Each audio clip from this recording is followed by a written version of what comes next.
London does not announce which street. There is no sign, no widening of space, no moment of welcome. One moment you are walking along the Strand, surrounded by movement, voices and open air. The next, you step sideways into a place that feels smaller than it should be, as if the city has quietly folded in on itself.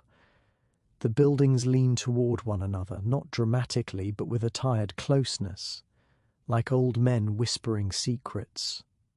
The sky narrows to a pale strip overhead, barely wide enough to notice. Light enters the street reluctantly, slipping down the walls in thin, uncertain lines before fading into shadow. Even at midday, Wych Street feels as though evening has already arrived. The air changes first. It grows heavier, thick with the mixed smells of damp stone, old wood, smoke, and something sour that never quite leaves. Sound behaves differently here too. Footsteps echo strangely, bouncing between walls that are too close together. Voices seem louder, closer, even when spoken softly. Privacy dissolves the moment you enter. The street itself is not straight. It bends and tightens, widening only slightly before narrowing again, as if testing how much space it is willing to give. Doorways press close to one another. Windows hang overhead like watchful eyes, their glass clouded with age and grime. Laundry stretches across the street on ropes, brushing against faces as people pass beneath. Fabric replaces sunlight. Wych Street feels older than the rest of London, not in years but in mood. It carries exhaustion. The stones beneath your feet are uneven, worn smooth by countless footsteps, by lives that pass through without leaving records behind. Every surface seems to have absorbed stories, though none of them speak aloud. People move differently here. They walk close to the walls, shoulders slightly hunched, eyes forward but alert. No one lingers in the centre of the street. Children dart quickly from doorway to doorway, learning early how to disappear when needed. Faces are familiar to one another, even if names are not always spoken. Shops exist, but they are narrow and dark, their interiors hidden behind low doors and shadowed windows. A second-hand clothing seller arranges coats that have already lived several lives. A bookseller stacks volumes with torn spines and missing pages, knowledge passed hand to hand until it softens. Nothing here is new. Everything is reused, repaired, or endured. The street breathes quietly. You hear it in the distant clatter of carts on larger roads, softened and filtered before reaching this place. You hear it in the low hum of conversation drifting from taverns that seem permanently awake. You hear it in the coughs that echo from upstairs rooms, where families live stacked above one another like forgotten belongings. Light struggles to settle. When the sun does manage to reach the street, it does so briefly, touching one wall before sliding away. Shadows dominate instead, stretching long and unmoving even when people pass through them. The effect is unsettling, as though time itself slows upon entry. Wych Street does not feel dangerous in the dramatic sense. There are no sudden threats, no obvious violence announcing itself. Instead, there is a constant awareness, a quiet understanding that here, attention is survival. The street watches as much as it is watched. You notice how close everything is. A conversation from one window becomes background noise for an entire building. The sound of cooking drifts freely from one home into another. Privacy exists only in moments, never in walls. Life spills outward, unavoidable and shared. Above, upper floors seem to press lower with each passing year. Timber beams sag under their own history. Repairs are uneven, made only when collapse becomes unavoidable. The buildings lean not because they want to, but because they have grown tired of standing straight. There is movement everywhere, yet little progress. People pass, return, pass again. Faces appear daily in the same places, repeating the same gestures. The street does not encourage ambition, it encourages endurance. At ground level, the damp never quite dries. Water collects in shallow dips between stones, reflecting fragments of walls and sky that never quite meet. The puddles smell faintly of rot and smoke, and stepping around them becomes instinctive. Wych Street feels separate from the city it belongs to, though only street. Eps away from grand avenues and public buildings, it exists in another rhythm, another pace. The city rushes beyond it, unaware or unwilling to look sideways. The sound of laughter emerges suddenly from a tavern door, warm and fleeting. It fades just as quickly, swallowed by the narrowness. Joy exists here, but it does not linger long in the open. It is kept close, protected, shared quietly. As evening approaches, little changes. Darkness does not arrive, it simply deepens. Candles glow faintly behind windows. Firelight flickers, casting uneven shadows that stretch and bend along the walls. The street grows quieter, but never silent. Standing still, you sense that Wych Street is not merely a place people pass through. It holds them. It shapes their movements, their voices, their expectations. It teaches them how much space they are allowed to occupy, how visible they can afford to be. This is a street that consumes light not out of malice, but necessity. Light is a luxury here, and the walls take what little they can. What remains is shadow, persistence, and the slow rhythm of survival. Wych Street does not ask who you are or where you came from. It simply closes around you, narrowing your world until the only thing that matters is what lies directly ahead, and whether you know how to walk without being noticed. And in that quiet narrowing, the street begins its work. Morning arrives without ceremony. There is no clear boundary between night and day in Wych Street, only a dual thinning of darkness. Light slips in weakly through high windows, touching the edges of rooms without fully entering them. You wake not to birds or bells, but to the sounds of movement, footsteps above, coughing nearby, wood shifting as buildings stretch awake. Your lodging is small enough to understand in a single glance. A narrow bed, a shared wash basin, a chair with one uneven leg. The walls hold the cold of the night, and the air smells faintly of smoke and damp fabric. You dress quickly, not for comfort, but for readiness. Time belongs to the street, not to you. Work begins early, because it must. You are apprenticed to a craftsman whose name is spoken more often than written.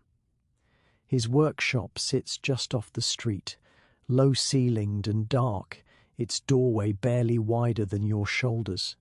Inside, the smell of wood dust mixes with oil and old sweat. Tools hang where light can reach them, worn smooth by hands that have repeated the same motions for years. Apprenticeship here is not a promise of future skill or prosperity. It is a form of shelter. You exchange labor for food, space, and the fragile protection of belonging to someone. This arrangement is understood without explanation. You learn quickly that survival does not require fairness, only consistency. Your tasks are simple at first: sweeping shavings from the floor, carrying planks through streets too narrow for ease, holding pieces steady while older hands shape them. Your fingers ache, then toughen. Pain becomes background noise like the street itself. Meals are brief and functional. Bread, sometimes softened in broth. Meat when fortune allows it. Eating is not a pause in the day, but continuation of work. You chew quickly, aware that hunger will return regardless of speed.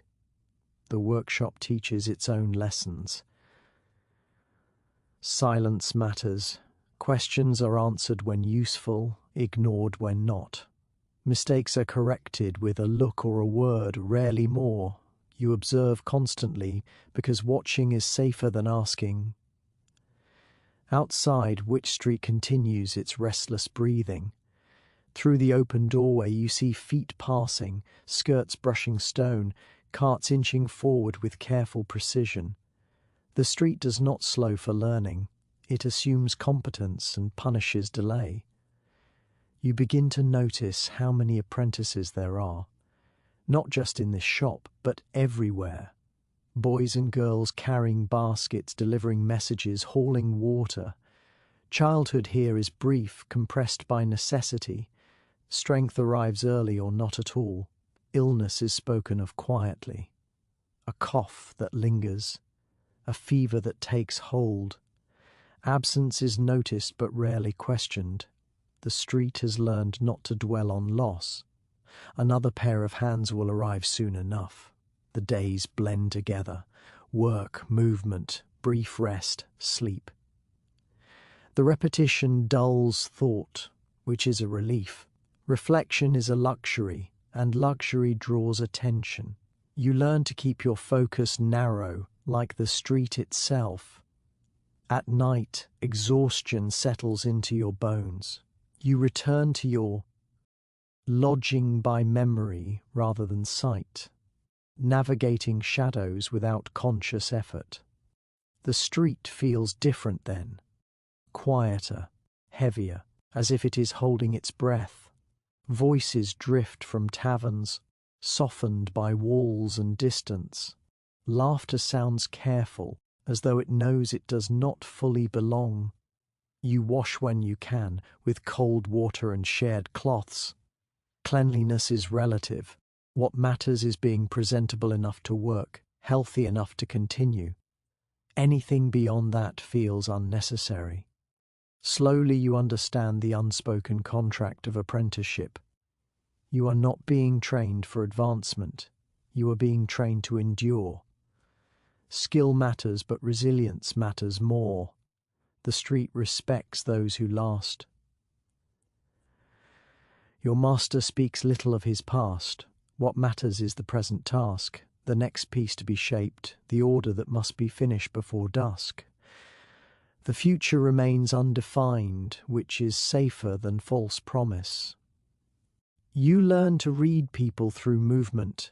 A hurried step suggests trouble. A lingering pause suggests opportunity. Wych Street communicates through rhythm rather than words, and you listen because listening keeps you fed. There are moments of quiet satisfaction, a joint fitted correctly, a surface smoothed to the right finish. These moments are brief, but they steady you. They remind you that usefulness has its own value.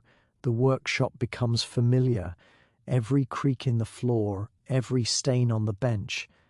Familiarity breeds a small sense of control, and control is IOs.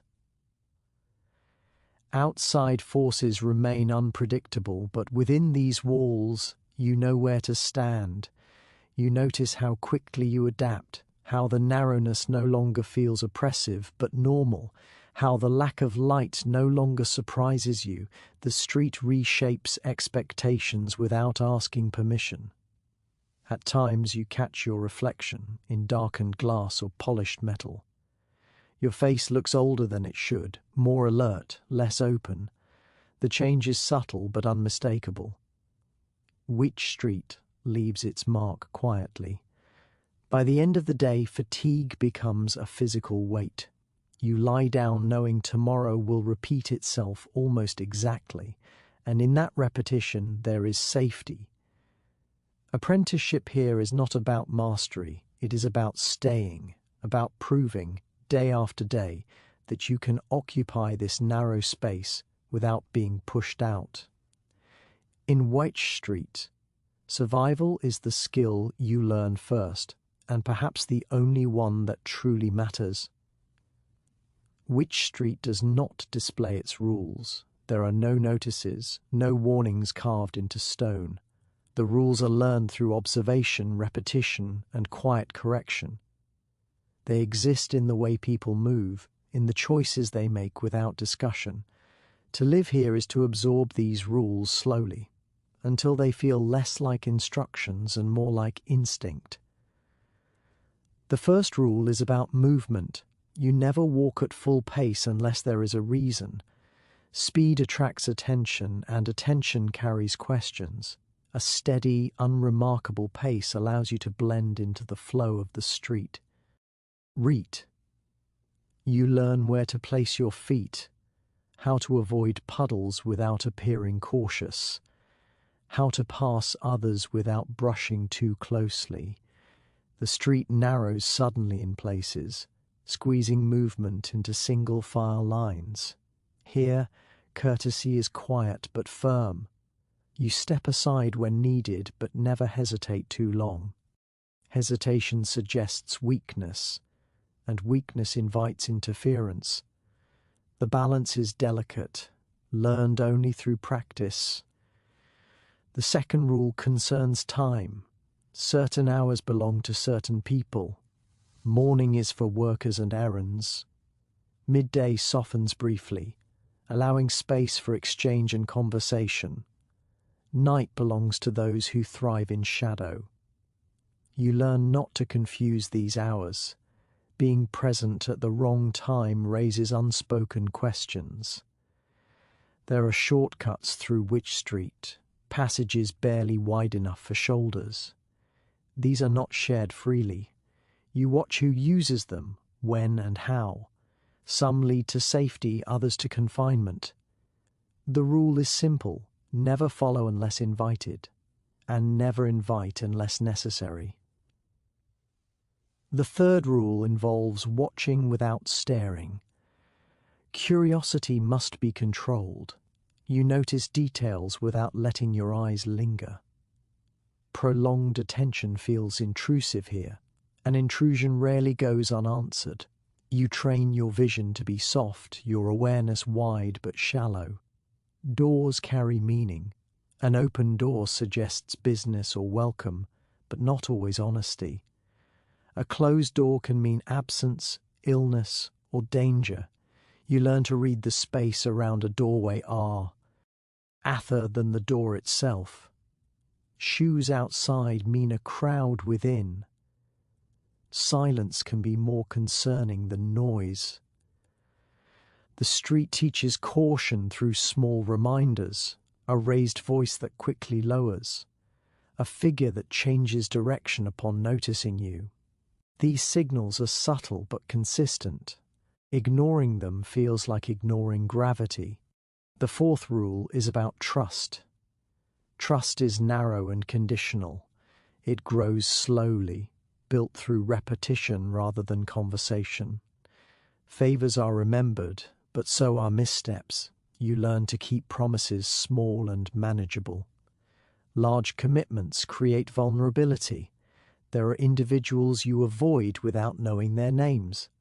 Their presence alters the street slightly, tightening it, sharpening its edges. You recognize them by the way others shift their paths or fall silent. The rule is simple: allow space and keep moving. At night, the rules sharpen. Light becomes rare and valuable. Candles are shielded, lanterns kept low. You learn to carry yourself confidently without appearing bold. The sound of your steps matters more in darkness, and you adjust accordingly. The watch passes through occasionally, their presence formal but inconsistent. Their attention drifts, guided by familiarity rather than fairness. You learn that authority here is selective. Compliance is useful, but invisibility is safer. Children learn these rules early. They move with surprising precision, navigating gaps adults hesitate to attempt. They understand which faces offer kindness, ND which require distance. Their knowledge is practical, inherited without instruction. The street also teaches rules of speech. Conversations are layered, words chosen carefully. Important matters are discussed indirectly, wrapped in everyday language. Silence carries its own messages, often clearer than words. You learn where to stand when stopping. Never block a doorway, never pause in the narrowest bends. Corners belong to those who arrive first. Yielding space without appearing submissive is an art practiced daily. Illness follows its own rules. When sickness appears, movement shifts. Neighbors offer help quietly or step away respectfully. Fear exists, but it is managed through routine rather than panic. The street continues, adapting as it must. Conflict is rarely loud. Disputes are handled in low voices or with gestures that outsiders miss entirely. Resolution matters more than justice. The street values stability above all else. Over time, these rules stop feeling restrictive. They become reassuring. They offer predictability in a place that could easily dissolve into chaos. Knowing how to behave allows you to relax, to occupy space without constant tension. You realize that Wych Street is not cruel in its rules. It is precise. Space is limited, resources scarce, and mistakes costly. The rules exist to preserve balance, however fragile that balance may be. Walking through the narrowest parts now feels natural. Your shoulders no longer tense. Your steps align with other RS. You have learned how to exist here without disruption. In Wych Street, survival depends less on strength than on awareness. The rules are invisible, but they are always present, shaping every movement, every pause, every choice. And once learned, they guide you quietly like a hand at your back, steadying you through the narrow dark. Hell Street announces itself before it appears. The sound reaches you first, voices layered over one another, laughter colliding with argument, the scrape of chairs against stone. As Wych Street tightens and bends, the air grows warmer, heavier, filled with the smell of drink, old wood, smoke, and bodies pressed too close together. This is not a place of rest. This is a place of circulation. The street opens slightly, just enough to allow movement to gather rather than pass through. Buildings still lean, but here they seem more animated, their windows glowing longer into the day. Doors open and close constantly, releasing bursts of sound and light before sealing themselves again. Hell Street feels awake even when the rest of London sleeps. You step carefully at first, instinctively slowing your pace. This street does not reward haste. People stand in clusters, half blocking the way, conversations spilling outward. Every step requires adjustment. You learn to read intention quickly. Who is moving, who is waiting, who is watching.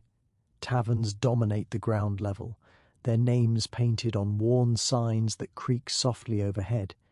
Inside, the light is low and amber, shaped by smoke and time. Tables are scarred with knife marks and stains that will never fully fade. Ale flows steadily, not generously, but reliably. Here, drink is not indulgence, it is routine.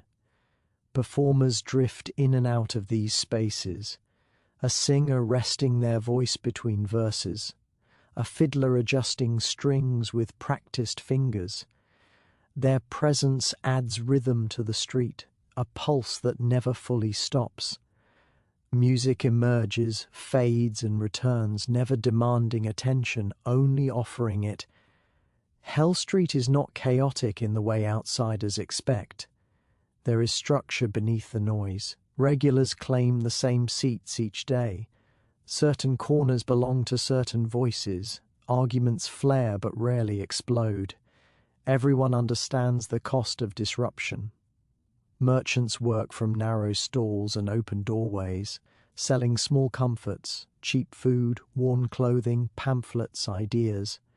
Money changes hands quickly and quietly. Credit is remembered, not written. Reputation matters here, though it is measured differently than elsewhere. You notice how information travels. News arrives distorted, reshaped by retelling. A rumour spoken in one tavern appears moments later in another, altered but recognisable. Hell Street functions as a living network, connecting parts of the city that rarely speak openly. The air vibrates with proximity. Conversations overlap, yet each seems contained in its own small sphere. You learn to listen selectively, tuning out what does not concern you. Awareness is wid, but focus remains narrow. There is danger here, but it is woven into familiarity. Certain faces signal caution. Certain silences suggest tension. You learn where to stand if you wish to observe without becoming involved. The edge of the room is often safest, where walls absorb some of the noise and shadow offers cover. Women move through Hell Street with practiced confidence. Some work the taverns, others sell goods, others simply pass through with purpose. They understand the balance of visibility and distance, how to occupy space without inviting intrusion. Their presence is essential to the street's rhythm. As evening deepens, the light inside the taverns grows warmer, while outside darkens into layered shadow. Lanterns are lit sparingly. Faces become harder to read, expressions softened by dimness. Voices lower slightly, though the overall hum remains. You feel the street's pull. Hell Street does not demand participation, but it encourages it.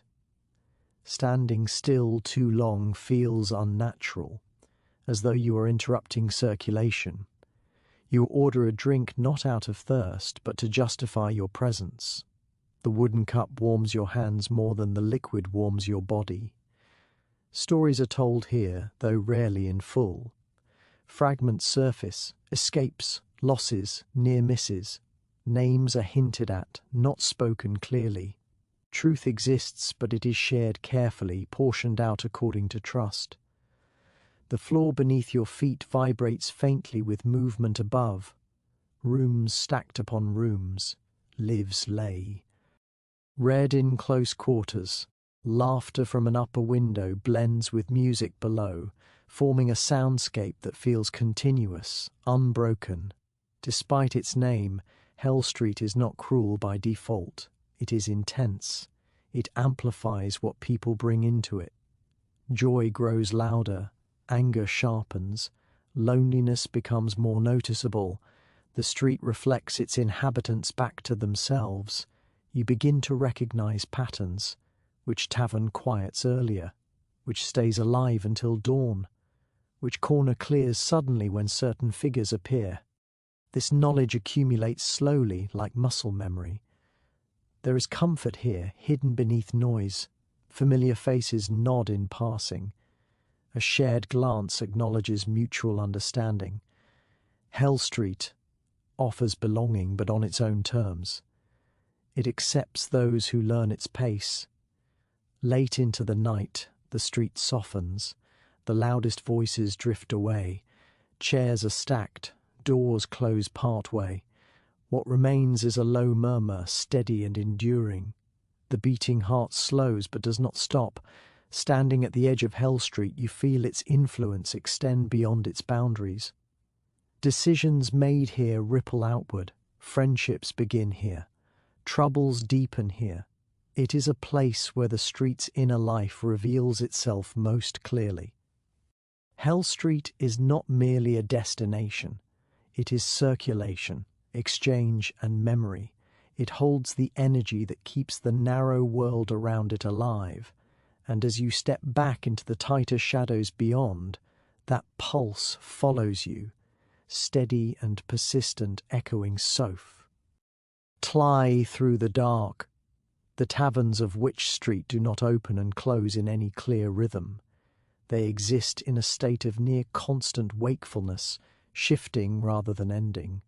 When one door shuts briefly, another nearby is already ajar, light spilling softly onto the stone. Sleep, like silence, is something these places only practice in fragments. Inside, time loosens its hold. Hours are measured not by clocks, but by emptied cups and tired voices. The air is warm and heavy, thick with smoke that clings to clothing and hair. Candles burn low, their flames protected from draughts by glass and habit. Shadows flicker gently along the walls, never fully still. The taverns are narrow, built to match the street that holds them. Tables are pressed close together, encouraging shared space whether desired or not. Benches are polished smooth by generations of bodies shifting, leaning, resting. Every surface carries the quiet memory of use. Drink is poured steadily, without ceremony. Ale arrives cloudy and dark, filling cups that have passed through countless hands. The taste is familiar, comforting in its predictability. Drinking here is less about pleasure and more about presence.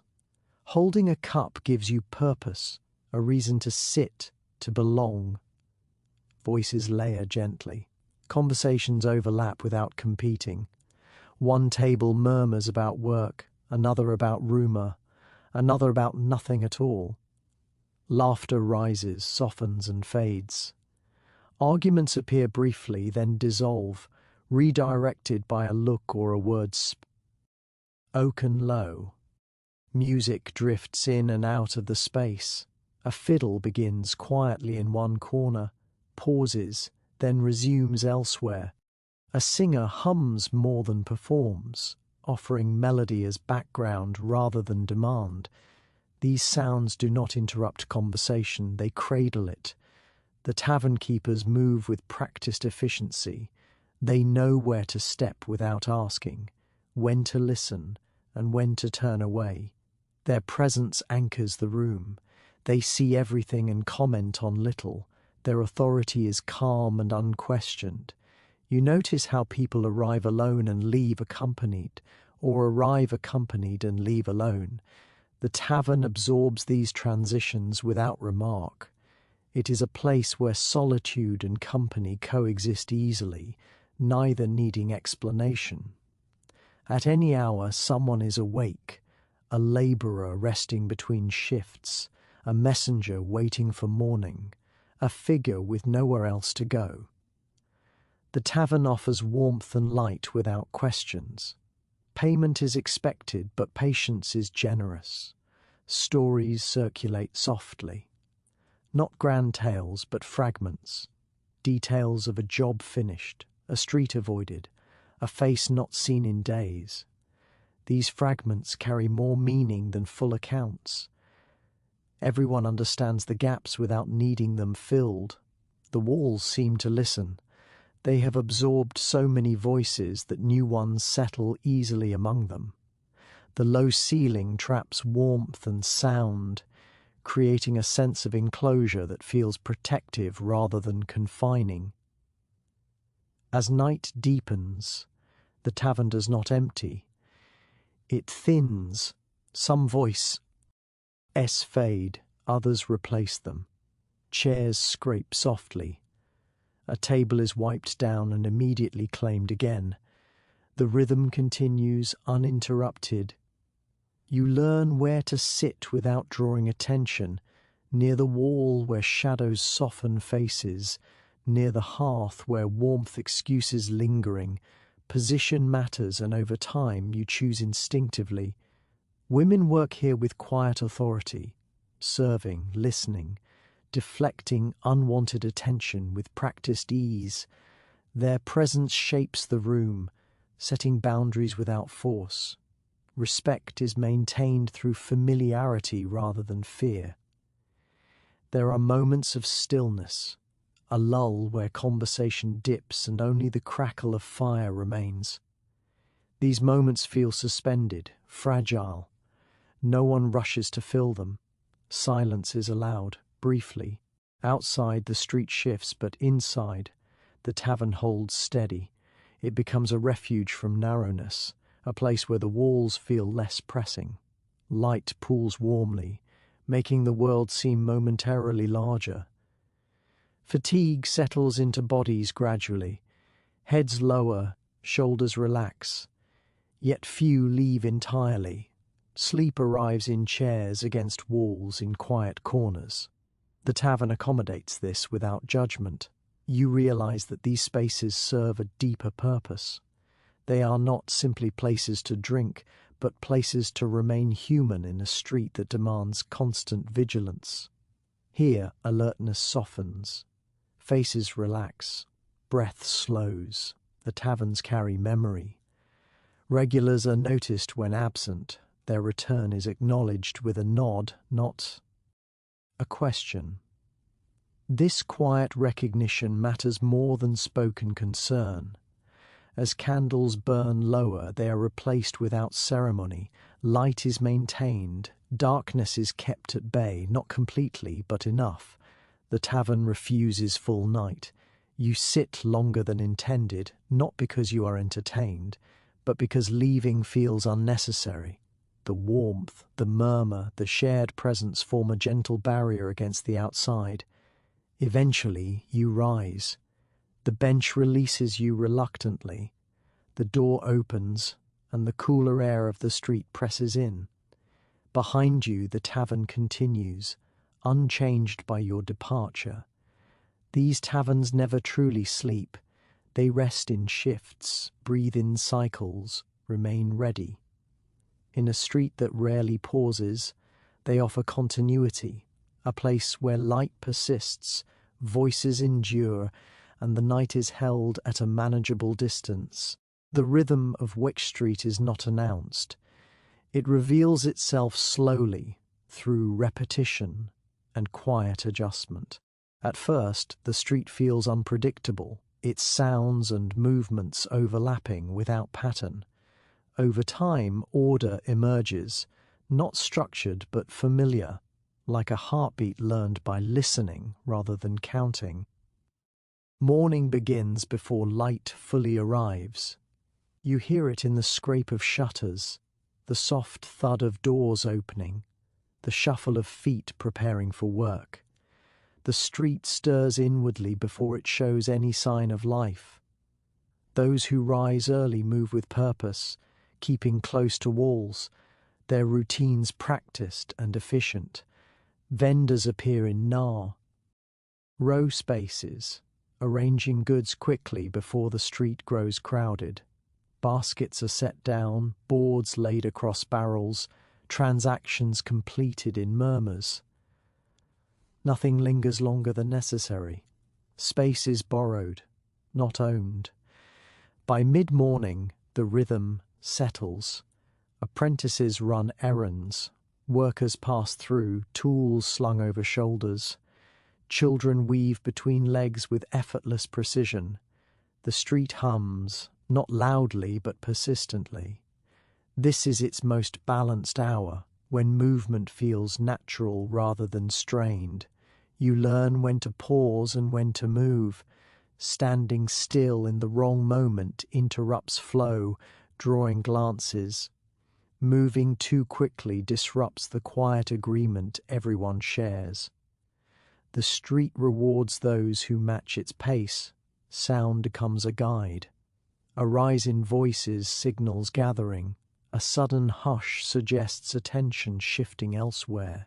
You adjust without thinking, stepping aside, slowing, or continuing as needed. The rhythm enters your body, shaping response before thought. Midday brings a brief softening. Work continues, but with less urgency. Conversations stretch slightly longer. Doors remain open. The street breathes out, allowing itself a moment of ease. This is when repairs are made, when goods are exchanged, when people lean in doorways and speak without rushing. The rhythm loosens, but does not stop. It simply widens enough to allow choice. As afternoon fades, tension returns subtly. Shadows lengthen along walls that have seen too many evenings. The street narrows gain not physically but socially. Movement becomes more deliberate. Purpose sharpens. You notice how people prepare without obvious action. A shawl adjusted, a basket secured, a glance upward at the dimming sky. These small gestures align with the street's shift, signalling readiness. Evening does not arrive suddenly. It thickens. Light drains gradually, replaced by lantern glow and firelight. Taverns fill, voices layer. The rhythm accelerates, then steadies, finding a new balance. You learn which paths to avoid now, which to favour. Some passages become crowded, others empty. The street rearranges itself, offering different routes depending on hour and intention. Night deepens, but the rhythm holds. It does not collapse into chaos. Instead, it pulses steadily. Laughter, argument, movement, rest, all contained within understood limits. There are quiet hours too, moments when the street exhales, when only a few figures remain, moving with intention and care. These hours feel heavy but not hostile. They demand attention, not fear. You learn that the rhythm protects. It warns before danger appears. It cushions hardship by distributing it across time. Those who ignore it stand out. Those who learn it blend in. Your body adapts. You wake before needing to. You grow tired at familiar moments. Hunger aligns with availability rather than desire. Sleep comes when the street allows it. The rhythm teaches patience. Some things cannot be rushed here. Repairs wait. Conversations pause. Stretch and compress according to necessity.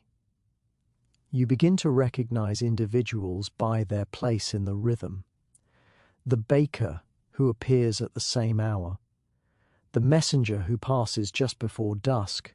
Their reliability provides structure in a world otherwise uncertain. The street also teaches when to retreat, when to remain inside, when absence is wiser than presence.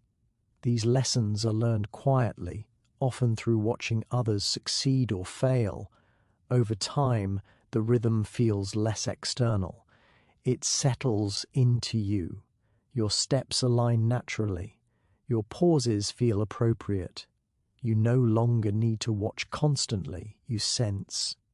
Wych Street does not change its rhythm for anyone. It offers it freely, but demands respect. Learning it does not guarantee safety, but it improves survival. By aligning with the street's pulse, you find a form of belonging, not through words or permission, but through movement, through knowing when to step forward and when to yield.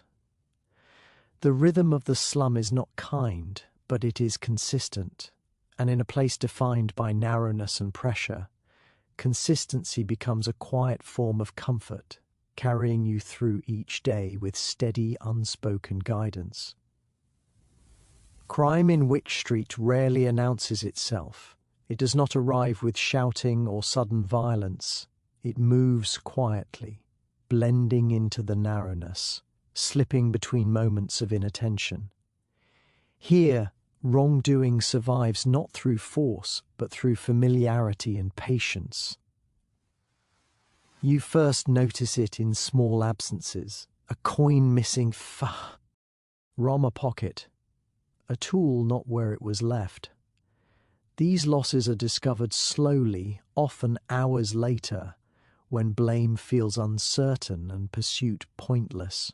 The street teaches early that anger wastes energy better spent enduring. Pickpockets work close, using the press of bodies as cover. A jostle feels accidental. A pause feels natural. By the time awareness catches up, the act is already complete. The rule is not to confront, but to learn. Carelessness invites repetition. There are areas where you loosen your grip on possessions, and others where you hold tighter. This knowledge is shared silently, passed through behavior rather than warning. You watch how others protect themselves, and you follow. Larger crimes exist too, though they are rarely visible. Goods disappear from storerooms. Messages fail to arrive. Deals dissolve quietly. Consequences follow, but not immediately and never publicly. Resolution happens behind closed doors or not at all. Violence, when it occurs, is brief. A shove in a doorway, a blow delivered without flourish. The street closes around the moment, absorbing it. Bystanders look away, not out of indifference, but understanding. Attention complicates survival. At night, shadows stretch and overlap, creating spaces where figures blur into walls. Movement becomes ambiguous. You learn to trust instinct more than sight. A sudden silence carries more meaning than noise. Certain individuals operate freely, known but unnamed. Their presence alters the rhythm sut. Lie. Conversations pause. Paths adjust. You learn to recognize these shifts and respond without hesitation. The watch appears irregularly, their authority limited by knowledge and convenience. They know the street exists, but not its details. Enforcement here is selective, shaped by familiarity rather than law. You realize that crime here is not separate from daily life. It is woven into it, adapting to narrowness and scarcity. Theft becomes a means of correction when opportunity allows. Deception becomes a tool rather than a moral failing. Trust is negotiated constantly. Favors are exchanged carefully. Promises are small and precise. Anything larger risks exploitation. The street remembers those who take too much. You hear stories spoken softly, of someone who vanished, of a dispute settled quietly. These stories lack detail, not because detail is unknown, but because it is unnecessary. The lesson matters more than the account. Children learn to observe early. They notice patterns adults ignore. They know which corners to avoid, which faces to trust. Their education is practical, shaped by proximity rather than protection. Despite its presence, crime does not dominate the street. Most days pass without incident. The rhythm continues. The narrowness enforces restraint. Too much disruption draws attention, and attention is dangerous. You adjust behavior subtly. You carry less. You choose routes with care. You learn when to travel alone and when to blend into groups. These adu. Stments become automatic. There is a strange balance at work. Those who steal too openly are corrected. Those who harm without reason are excluded. The street enforces its own limits, imperfect but persistent. You come to understand that fear is inefficient. Constant vigilance exhausts. Instead, you cultivate awareness, a softer, wider attention that allows response without panic. The shadows remain, always present. They shelter both necessity and malice. The street does not judge which is which. It only accommodates what fits. In time, crime becomes another texture of White Street, neither shocking nor defining. It exists as a reminder of scarcity, of proximity, of lives pressed too close together. You walk with measured steps now, your presence unremarkable. The shadows watch, but they do not follow. You have learned enough to pass through unnoticed. In Wych Street, crime survives not because the street invites it, but because the street endures it. It flows quietly alongside daily life, shaped by narrowness, guided by habit, and kept just contained enough to allow everything else to continue. Poverty on Wych Street is impossible to ignore. It clings to walls, settles into clothing, lingers in the air. Yet beneath it, behind the visible strain and worn surfaces, there are faces that carry stories far richer than the street first suggests. These stories do not announce themselves. They remain folded quietly inside the people who live here, revealed only through time and a 10. Xion. You begin to notice it in moments of pause. A man repairing the same pair of shoes for the third time, not because he cannot replace them, but because he prefers what he knows. A woman counting coins slowly, not from desperation, but from habit formed over years of careful balance. These are not acts of defeat, they are acts of management. Many who live here did not arrive by choice, yet few speak of escape. The street reshapes ambition into something smaller and more immediate. Success becomes stability, stability becomes survival, and survival, when sustained long enough, becomes a quiet form of pride. There are educated voices among the narrow walls, former clerks, dismissed soldiers, failed merchants, writers who never found an audience. Their knowledge remains intact even as circumstance strips away recognition. In taverns and doorways, ideas surface briefly, then retreat, shared only with those willing to listen without judgment.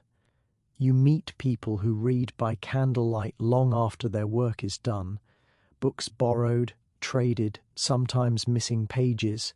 Learning here is private and persistent.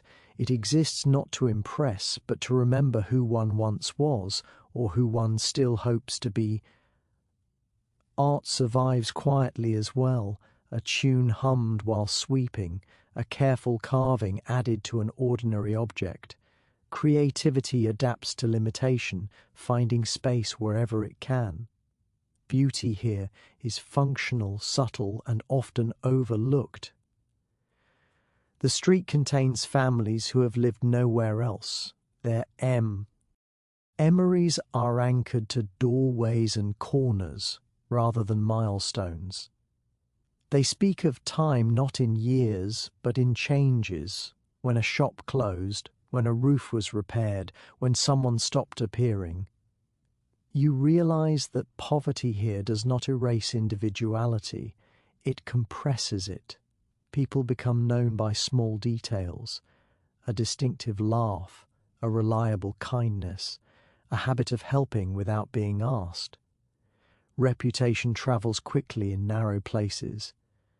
There is generosity that exists quietly, away from notice, extra food shared, a child watched for an afternoon, a tool lent without expectation of return.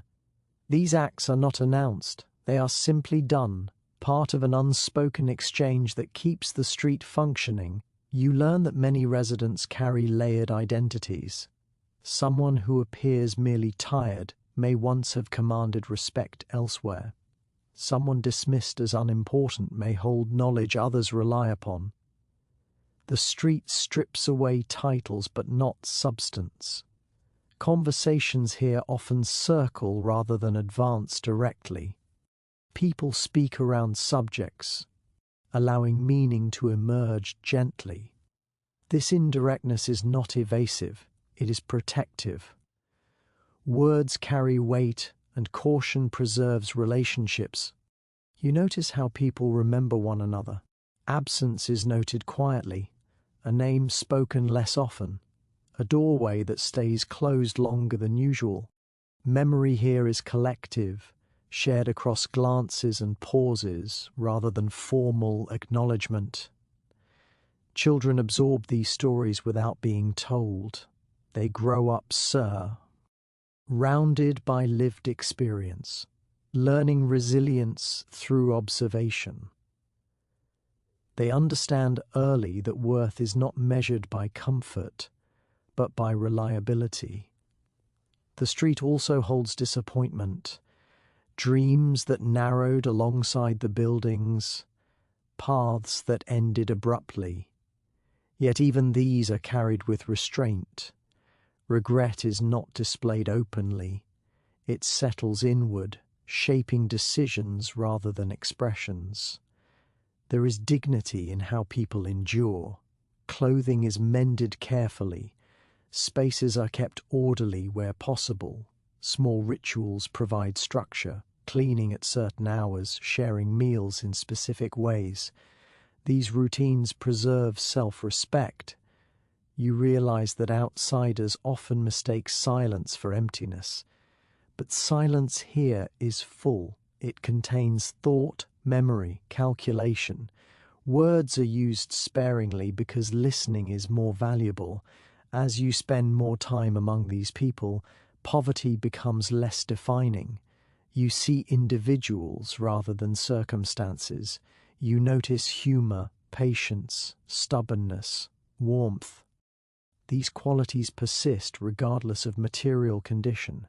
The street does not erase complexity, it concentrates it. Lives intersect constantly, revealing contradictions and depth. People who struggle still care, people who lack still give, people who endure still imagine. At times, stories emerge unexpectedly. A passing remark opens a window into another life. These glimpses are brief, but they linger. They remind you that every face here carries a history invisible to passing eyes. You begin tea. Oh, understand that poverty is only the outer layer.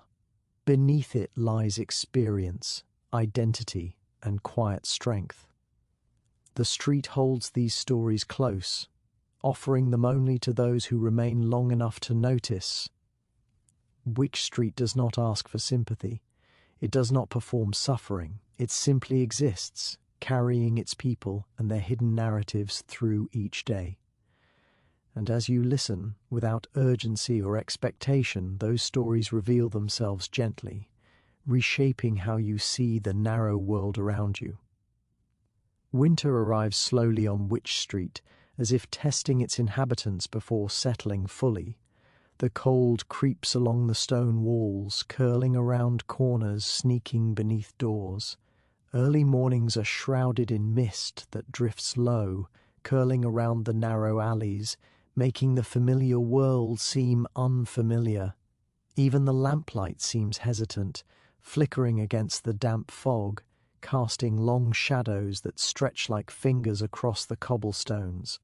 The chill brings a quiet that the street rarely knows in warmer months. Fewer voices echo through the alleys. Children's laughter is softer, briefer, replaced by the occasional cough or the scrape of boots against ice. People move differently now, heads bowed against the wind, hands tucked deep into pockets, shoulders hunched in protection. Winter changes the rhythm of the street. It slows it, forcing patience and care. The residents have learned to endure, each household discovering small strategies to keep warmth alive. Fires are coaxed fro. Thin bundles of coal, stoking life into blackened hearths. Blankets are layered over thin mattresses, and thick coats are patched repeatedly until every inch of warmth is preserved. Windows are stuffed with cloth to keep drafts from invading, yet no matter how carefully one prepares, the cold finds its way in. Even the food changes in winter.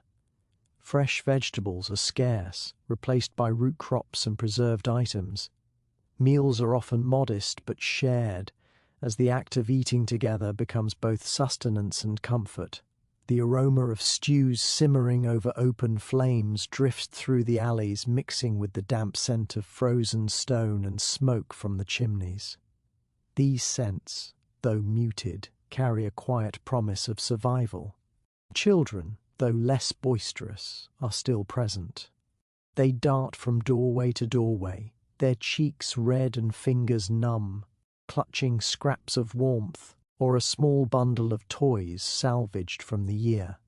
They are cautious now, learning quickly that winter demands respect. Every slip on ice, every frozen puddle is a lesson whispered into memory, shaping resilience that will last far beyond the season. The street itself seems to transform under winter's hand. Shutters are closed tightly, shop fronts shuttered as owners retreat indoors.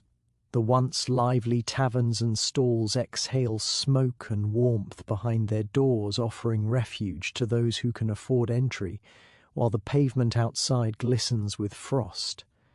Every puddle, every cobblestone carries a sheen that is bow. Beautiful and treacherous, reflecting lamplight in sharp, fleeting glimmers. Conversations are quieter, more deliberate. Voices do not travel far in the cold air.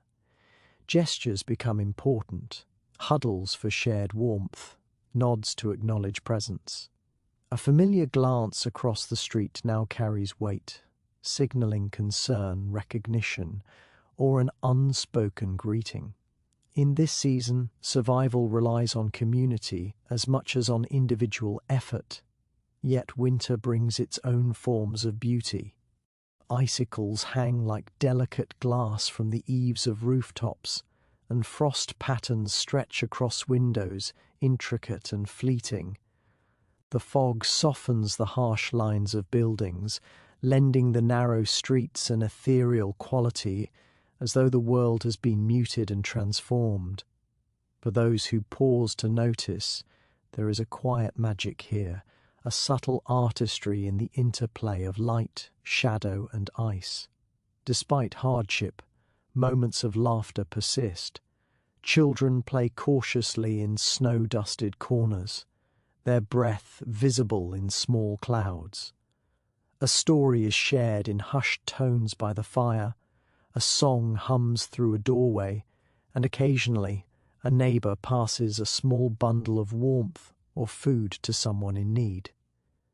These acts, though minor, are magnified in winter, and their importance is understood without words. Winter also brings reflection.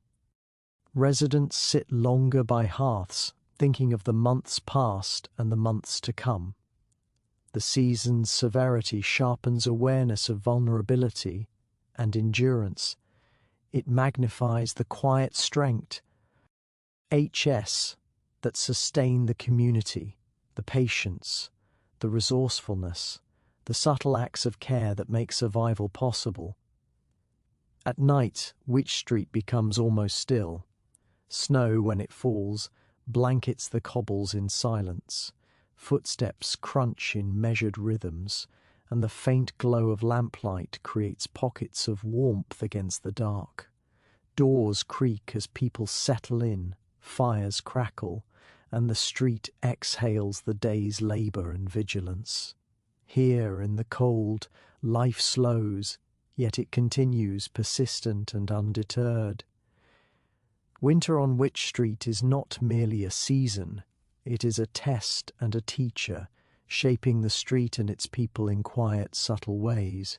Endurance becomes a daily companion, patience a vital skill, and warmth, whether physical or emotional, becomes precious beyond measure. Through the frost and fog, the street endures, carrying its hidden rhythms and stories beneath the icy surface, quietly resilient and alive. The narrow streets of Wych Street are a study in contrasts, but nowhere is this more apparent than in the stretch where wealth brushes up against ruin. Here, the grandeur of brick and stone facades competes with the haphazard shacks and patched walls that lean precariously in the cold. The disparity is stark. Merchants and shopkeepers flaunt their successes behind polished doors, while just a few steps away, families scrape by in tiny rooms that smell of smoke, damp, and desperation. The air seems to hum with tension, a subtle vibration of ambition and anxiety. Even the light behaves differently here. Sunlight may glint off polished windows and copper rooftops, warming the wealthy few, while shadows crawl along the cracked walls of tenements, cold and uninviting. Daylight brings a curious dance between opulence and deprivation, illuminating the thin boundary that separates privilege from poverty. It is a constant reminder to the street's residents that life can pivot swiftly from one side to the other, like a coin tossed and caught by fate. The sounds of this part of the street are also layered. Horses clatter over cobblestones, their riders in well-cut coats delivering goods or messages to prosperous homes. The merchants speak briskly, their tones clipped, urgent, yet always carrying a trace of satisfaction. Behind these walls, in the narrow alleyways, children whisper and scuttle, their movements cautious as they navigate around carts and barrels, ever aware of the wealth that is within reach but never fully theirs. Every creak, every murmur carries the weight of desire and restraint. The wealthy households display their comfort with quiet opulence. Windows are dressed in fine fabrics, tables are set with polished dishes, and fires burn steadily, radiating both heat and pride. Servants move like shadows, attending to the needs of the family with precise efficiency. Every gesture is rehearsed, almost ritualistic, reinforcing the illusion of control and permanence. Yet outside these walls, reality is messier. Families in the adjoining tenements company, intend with leaky roofs, thin clothing, and the constant threat of hunger. The contrast is both painful and instructive. Survival is a skill honed through scarcity, while comfort breeds its own anxieties and vigilance. Trade flows unevenly through this space. The street vendors who can barely afford a stall eye the wealthier patrons with a mixture of hope and caution. Coins exchange hands carefully, and small bargains are struck under the watchful eyes of both poverty and privilege. Every transaction carries its own story of negotiation, cleverness, and risk.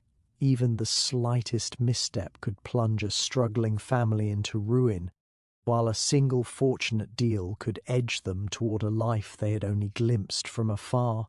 Social rules are nuanced here. The wealthy and poor rarely mingle beyond necessity, and when they do, etiquette dictates a delicate balance. A merchant may throw a coin to a beggar or nod politely, but deeper engagement is rare. Meanwhile, those in poverty navigate these encounters carefully, learning to avoid offense while trying to glean opportunity. Every interaction is a subtle negotiation of dignity, desperation, and aspiration. Yet despite the tension, the street pulses with life.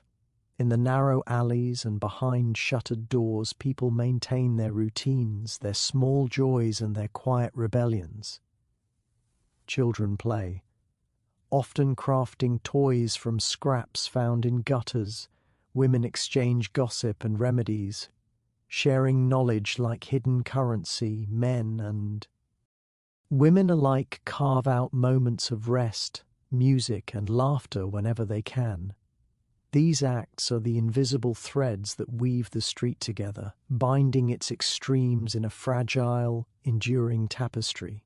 Even in winter, the contrasts remain sharp.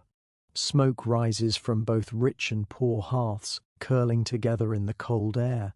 The scent of spiced stew from a wealthy kitchen mingles with the earthy aroma of boiling root vegetables and rationed bread. The street absorbs these layers of life, the smells, the sounds, the movements, creating a complex rhythm that is neither orderly nor entirely chaotic.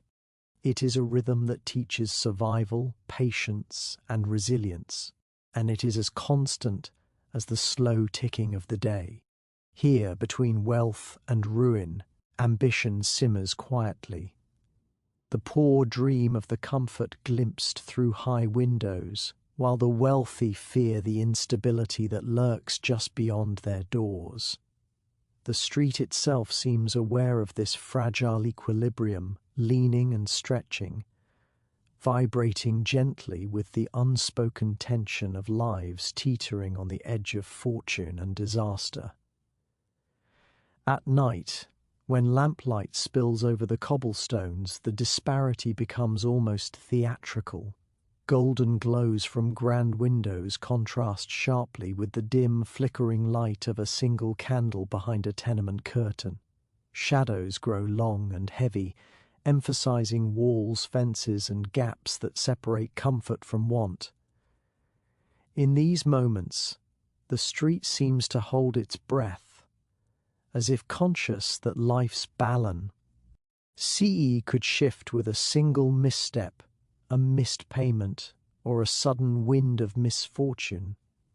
Still, life endures. People adapt, find resourcefulness in scarcity, and manage grace in abundance. The street teaches lessons of survival and vigilance to all who dwell within it, regardless of wealth. Here, between the two extremes, the human spirit is revealed in its quiet persistence, the cleverness, endurance, and small acts of generosity that allow communities to exist amid disparity.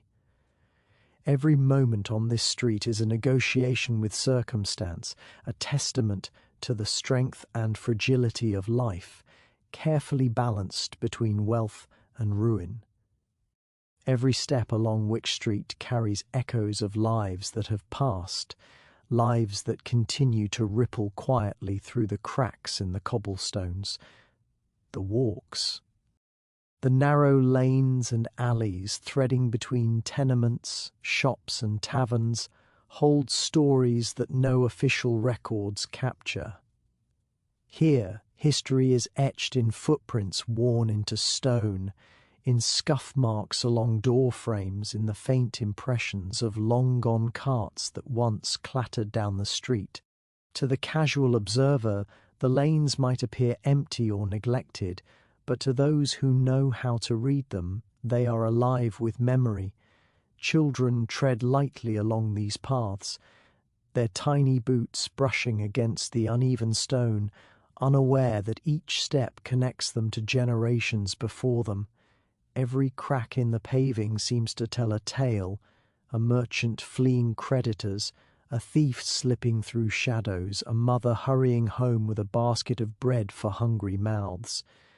The street itself becomes a silent storyteller, whispering the joys, fears, and misfortunes of all who have walked it. To walk here is to trace invisible lines of lives that intersected and diverged, leaving subtle marks that persist long after the people have gone. The residents of Wych Street often pause to look down as they move, unconsciously reading the stories beneath their feet. The oldest inhabitants know which stones are worn smooth from years of passage, which steps bear the memory of accidents or disputes, and which corners once served as meeting points for clandestine dealings. Each mark is a thread woven into the fabric of daily life, a quiet testament to human resilience and creativity amid hardship. Even the lest gestures, scratching initials into a wall, leaning a crate against a doorway, leaving a coin in a hidden nook, become part of this evolving narrative. Seasonal changes leave their own traces.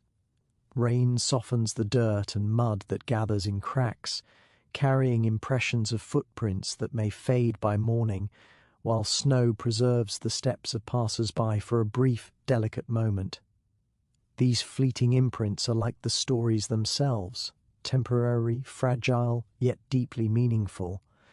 The walks record not just events but emotions, the hurried fear of someone fleeing danger, the slow, deliberate steps of a lover seeking a meeting, the restless pacing of a thinker wrestling with a difficult decision. The street, in its silent endurance, becomes a mirror of human life in its most intimate, unrecorded moments. Markets and traders also leave their mark. Heavy carts scrape grooves into the stones, baskets spill their contents, leaving stains that tell of commerce and survival. The aroma of roasted nuts, bread and herbs clings to the air and to the walls, mingling with faint traces of smoke and waste. The energy of these daily transactions embeds itself into the street, forming patterns that repeat day after day, year after year. A careful observer can follow the rhythm of trade from dawn to dusk, seeing the invisible choreography of livelihood unfold in the narrow lanes. Even the quiet moments are full of story. An old chair left on a doorstep hints at a life that once occupied the spa. CE behind it. A dog's worn path around a corner suggests loyalty, routine, and the invisible bonds that tie residents to the street. Laundry lines, stretching from one building to another, carry the shape of the household, its size, and even its temperament. In all these small details, the walks reveal more about human life than any official document ever could. At night, the stories become more intimate. Lamplight glimmers on wet stones, casting shadows that dance with every passer-by. The whispers of those moving silently through the dark alleys are caught in the curves of walls, the hollows of doorways, and the spaces between buildings. Here, secrets linger, unnoticed by the world outside the street, but deeply inscribed in the stone. Each footprint, each scratch, each fleeting echo contributes to the hidden chronicle of Wych Street. The walks also serve as bridges between generations. A child may stumble upon a mark made decades ago and wonder about its origin. An elderly resident may smile knowingly, recognizing the trace of someone they once knew or of an event they witnessed. These connections create a continuity, a sense of belonging that is rooted not in property or status, but in shared experience. The street itself becomes a keeper of memory, silently preserving what might otherwise be forgotten. Stories in the walks are not only personal, they are collective. A corner where neighbours gather to gossip, a stoop where weary workers rest, a doorway where bargains are saint. Ruck. All these places carry the imprint of community. Even conflicts leave marks, a scuff from a scuffle, a stain from spilled drink, or a hastily scratched message. These remnants are reminders that human life is a tapestry of interwoven moments, both joyful and tragic, and that each step contributes to the ongoing narrative of the street. Yet, perhaps the most remarkable aspect of these stories is their resilience. The walks endure, quietly absorbing the passage of time, the weathering of seasons, and the comings and goings of countless lives. They remind those who tread them that life continues despite hardship, that memory persists even in the absence of formal recognition, and that every individual leaves a mark, however small, on the world around them.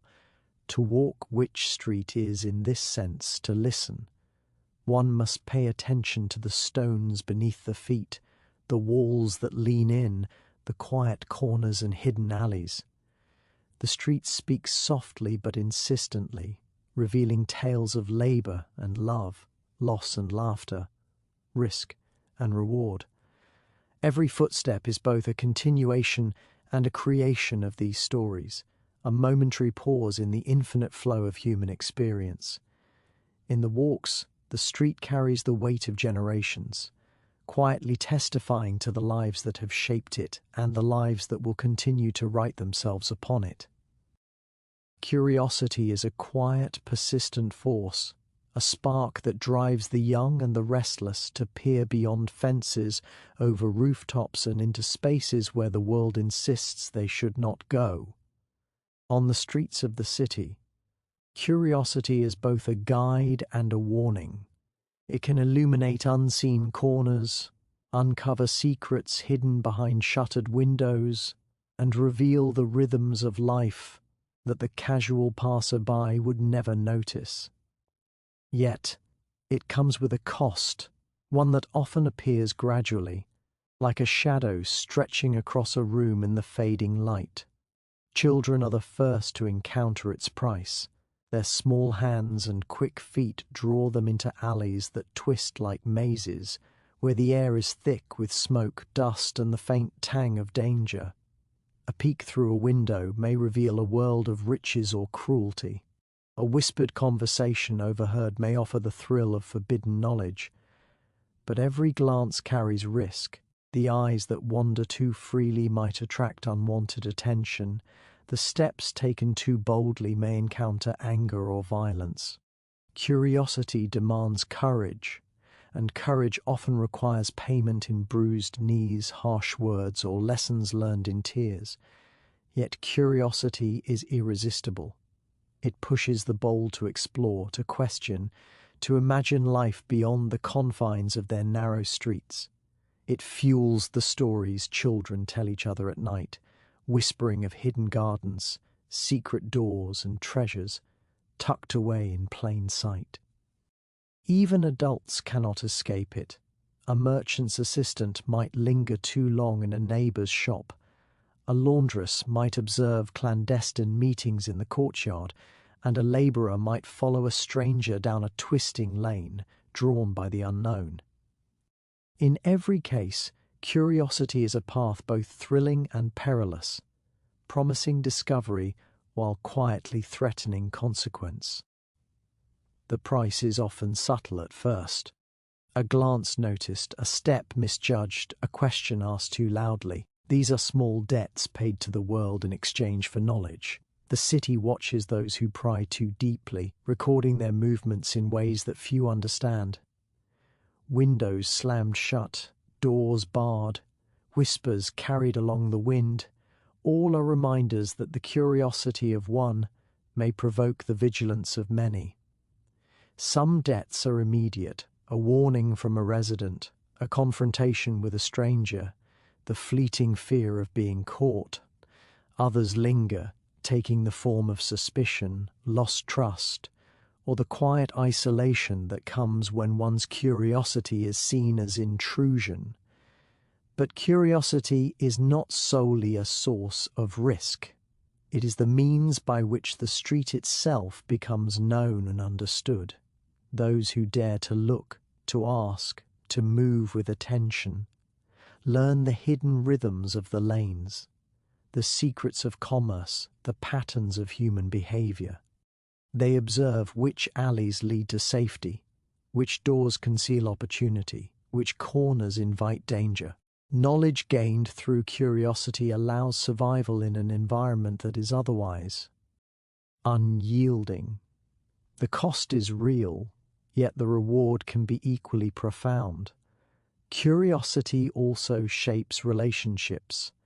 Children bond over the thrill of a secret passage discovered, the astonishment of a hidden mural, or the excitement of eavesdropping on adult conversations just beyond reach.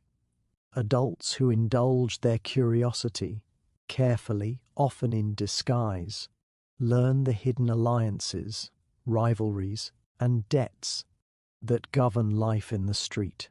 Trust is earned or lost based on who observes what, who shares insight, and who respects the boundaries of what should remain unseen. In this sense, curiosity is a currency, valuable yet fragile, always requiring careful negotiation. The city itself seems to respond to curiosity. Walls, fences, and gates appear to shift subtly, offering just enough access to entice further exploration, but not so much as to make the journey safe. Shadows deepen where the inquisitive linger, reflecting both the promise of discovery and the potential cost. Even the sounds, the creak of a shutter, the murmur of voices, the echo of footsteps, seem orchestrated to guide the observant while warning the unwary. The environment teaches, in its own quiet way, that curiosity is a skill to be honed, not a reckless impulse to be indulged without thought. History demonstrates its price most starkly. Those who pressed too far into forbidden knowledge often paid dearly. Secrets exposed, livelihoods threatened, or reputations ruined. Curiosity draws attention not only to the inquisitive, but the structures that wish to remain hidden. It can illuminate injustice, reveal human ingenuity, and spark change, yet it can just as easily attract reprisal. Each lesson learned in this dance is a reminder that the pursuit of knowledge is never without consequence. Nevertheless, the street rewards those who balance caution with curiosity. Observant eyes can notice patterns that others miss, which merchants are trustworthy, which paths are safest at night, which neighbours are allies and which are adversaries. Each insight gained adds to an invisible ledger of understanding, a personal map of the city's hidden topography. The cost of learning, scrutiny, risk, and the occasional misstep is measured against the advantage of knowing. In this quiet calculation, curiosity becomes both a survival tool and a guide, shaping how the street is navigated and how life is lived. In the end, the price of curiosity is not merely a punishment, it is a reminder of the delicate balance between knowledge and safety. To observe, to question, to explore, is to engage with the world fully, and full engagement carries weight. Those who embrace curiosity must carry both its benefits and its burdens, understanding that every revelation may come with challenge. Yet, for those willing to pay the cost, the street reveals its deepest secrets, the subtle beauty, the hidden rhythms, and the quiet stories that shape life in ways that nothing else can. Curiosity, in its essence, is a silent teacher. It demands vigilance, patience, and respect. The price is real, but so too is the knowledge it brings. In learning to navigate the tension between what can be seen and what must remain hidden, the inquisitive find not only survival but a deeper understanding of the streets they call home, of the lives woven into its fabric, and of themselves, shaped forever by the truths they dare to uncover. In the tight confines of the city's narrow lanes, legends often begin quietly, unnoticed by those passing through in a hurry. These streets, shadowed by leaning buildings and crisscrossed by alleys too small for a cart, seem almost designed to cultivate stories. They twist and turn like the whispers of time itself, shaping the lives of those who inhabit them and cradling tales that might never escape beyond their walls. It is here, in these cramped quarters where sunlight rarely reaches, that the extraordinary often emerges from the ordinary. The narrow streets are a breeding ground for resilience, cunning, and innovation. Young children, playing in the spaces too tight for adults to follow, invent games that test bravery and wit. They navigate hidden stairways and climb onto rooftops, imagining themselves heroes of their own miniature worlds. In this environment, ordinary acts, finding a lost coin, rescuing a trapped kitten, or helping a neighbor in need, become stories retold with awe, slowly gaining the shape of legend. The streets themselves seem to encourage such tales, their curves and corners creating moments of drama that would never exist in wider, flatter spaces. Legends also arise from hardship. In these narrow places, danger lurks in every shadow, whether from the unpredictable flow of the crowd, the menace of those who prey on the weak, or the hidden pitfalls of crumbling buildings. Surviving here demands skill and courage, and those who manage it are admired, their exploits whispered about with reverence. A boy who retrieves a wallet from a flooded alley, a young girl who diffuses a heated quarrel between neighbours, or a tradesman who outwits a dishonest rival. Each act carries the weight of heroism, no matter how small it might seem to outsiders. Over time, repetition and storytelling elevate these acts into legend, and the narrow streets remember every daring move.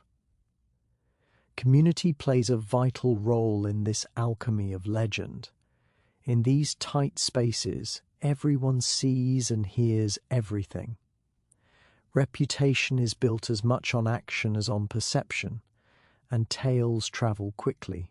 A person who shows courage or wisdom earns recognition not only from friends, but from strangers passing through. Conversely, missteps and mistakes are remembered just as vividly. This collective attention ensures that stories grow, adapt, and spread, taking on mythic qualities far beyond their original events. It is within this ecosystem of observation, judgment, and admiration that legends are nurtured, honed, and preserved. Physical space shapes these narratives as much as the people who inhabit it. A narrow staircase becomes a battleground for cleverness. A hidden courtyard transforms into a sanctuary of daring escapes. A blocked alley hides secrets that only the bold dare uncover. These spaces force ingenuity.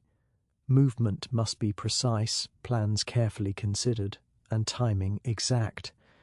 When a person succeeds against the constraints of the street, their story gains a natural drama, amplified by the very obstacles that threaten them.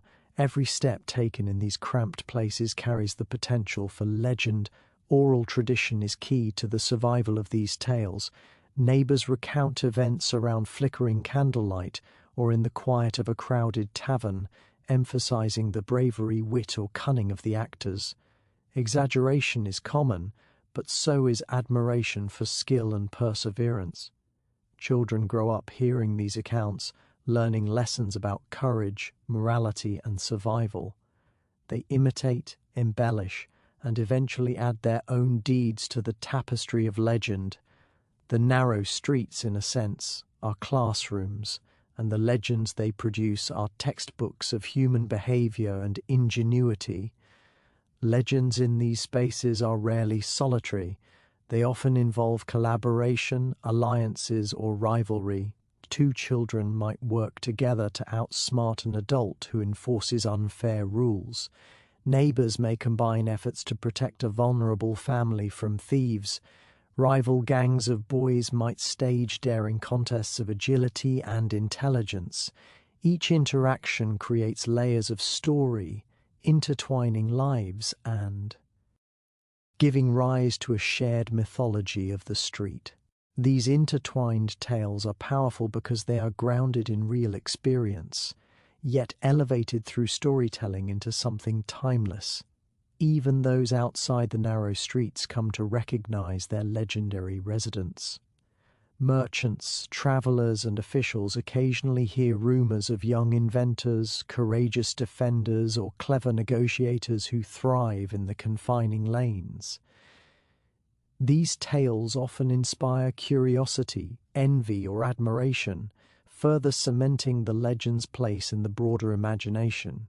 In this way, the narrow streets serve as both cradle and stage, producing stories that resonate far beyond their shadowed walls.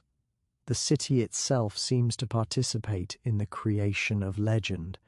Rainwater carving rivulets down the cobblestones, the echo of footsteps in a confined passage, the sudden glimpse of sunlight on a shuttered window.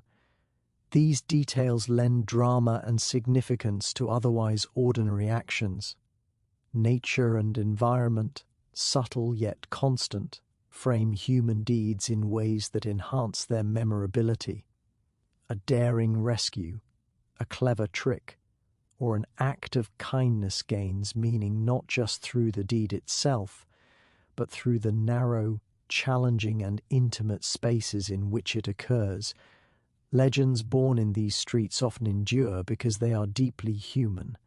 They celebrate courage, ingenuity, loyalty, and the small victories against adversity that define life in the shadows of the city.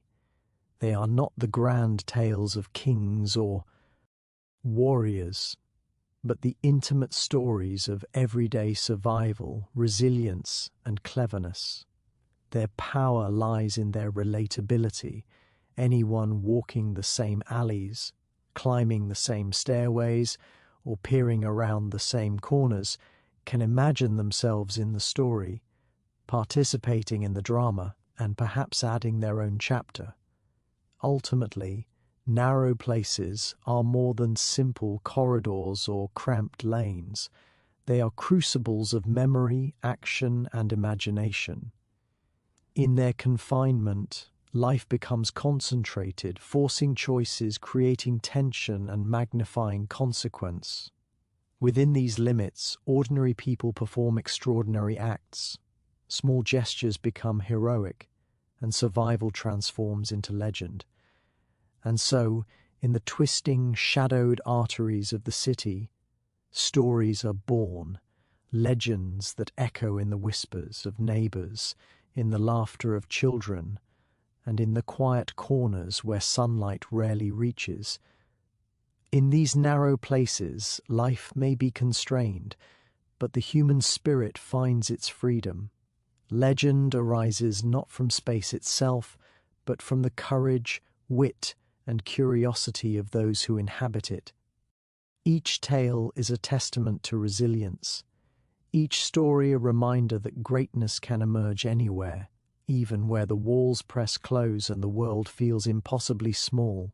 The narrow streets, in all their shadows and surprises, are alive with the echoes of legend, patiently waiting for the next act to unfold. The city, usually alive with a restless energy, becomes quieter during the fever season. Narrow St. Streets, once bustling with the clatter of carts and chatter of children, fall under a heavy, oppressive hush. Windows are shuttered tight, and the smell of damp stone and smoke hangs thicker than usual. In these months the air itself seems tainted, carrying whispers of illness and caution. Every cough or groan from a nearby house is magnified, and each shadow in an alleyway feels more threatening than it might at other times. The fever season does not discriminate, touching the rich and poor alike, yet it leaves its most vivid mark on those living in the tight, crowded quarters of the city's slums. Families huddle together, trying to preserve warmth and strength. Mothers rock feverish children, their whispers barely audible over the persistent hum of discomfort that permeates the streets. Fathers, when they are not absent for work, stand vigil at doorways, watching for neighbours who might require help. In homes that rarely see such stillness, the fever brings a grim rhythm. The low moan of the sick, the careful footsteps of the healthy, and the occasional crack of a door opening to deliver bread or water. Life in these narrow lanes slows, but it does not stop entirely. The pulse of survival continues, though each step feels heavier, each breath more deliberate. One of the most haunting aspects of fever season is the isolation it imposes. Streets that are normally paths for exchange of goods, news, and gossip become narrow corridors of caution. Children are kept inside, and the elderly remain behind bolted doors, yet even in isolation, community persists. Neighbours call to each other through windows, passing warnings and small comforts. Occasionally, a brave soul will venture out to fetch medicines or herbal remedies, navigating the alleys with care and discretion. These journeys, brief but dangerous, become acts of quiet heroism. In the narrow streets, every movement carries both risk and significance, and the smallest gesture of courage can ripple through the neighborhood like a pulse of hope. In this season, stories circulate more freely, often taking on new weight. Accounts of miraculous recoveries, acts of kindness, or small tragedies are repeated and retold. Children hear tales of neighbors who survive despite the odds, and adults recount the resilience of those who have weathered previous seasons of illness.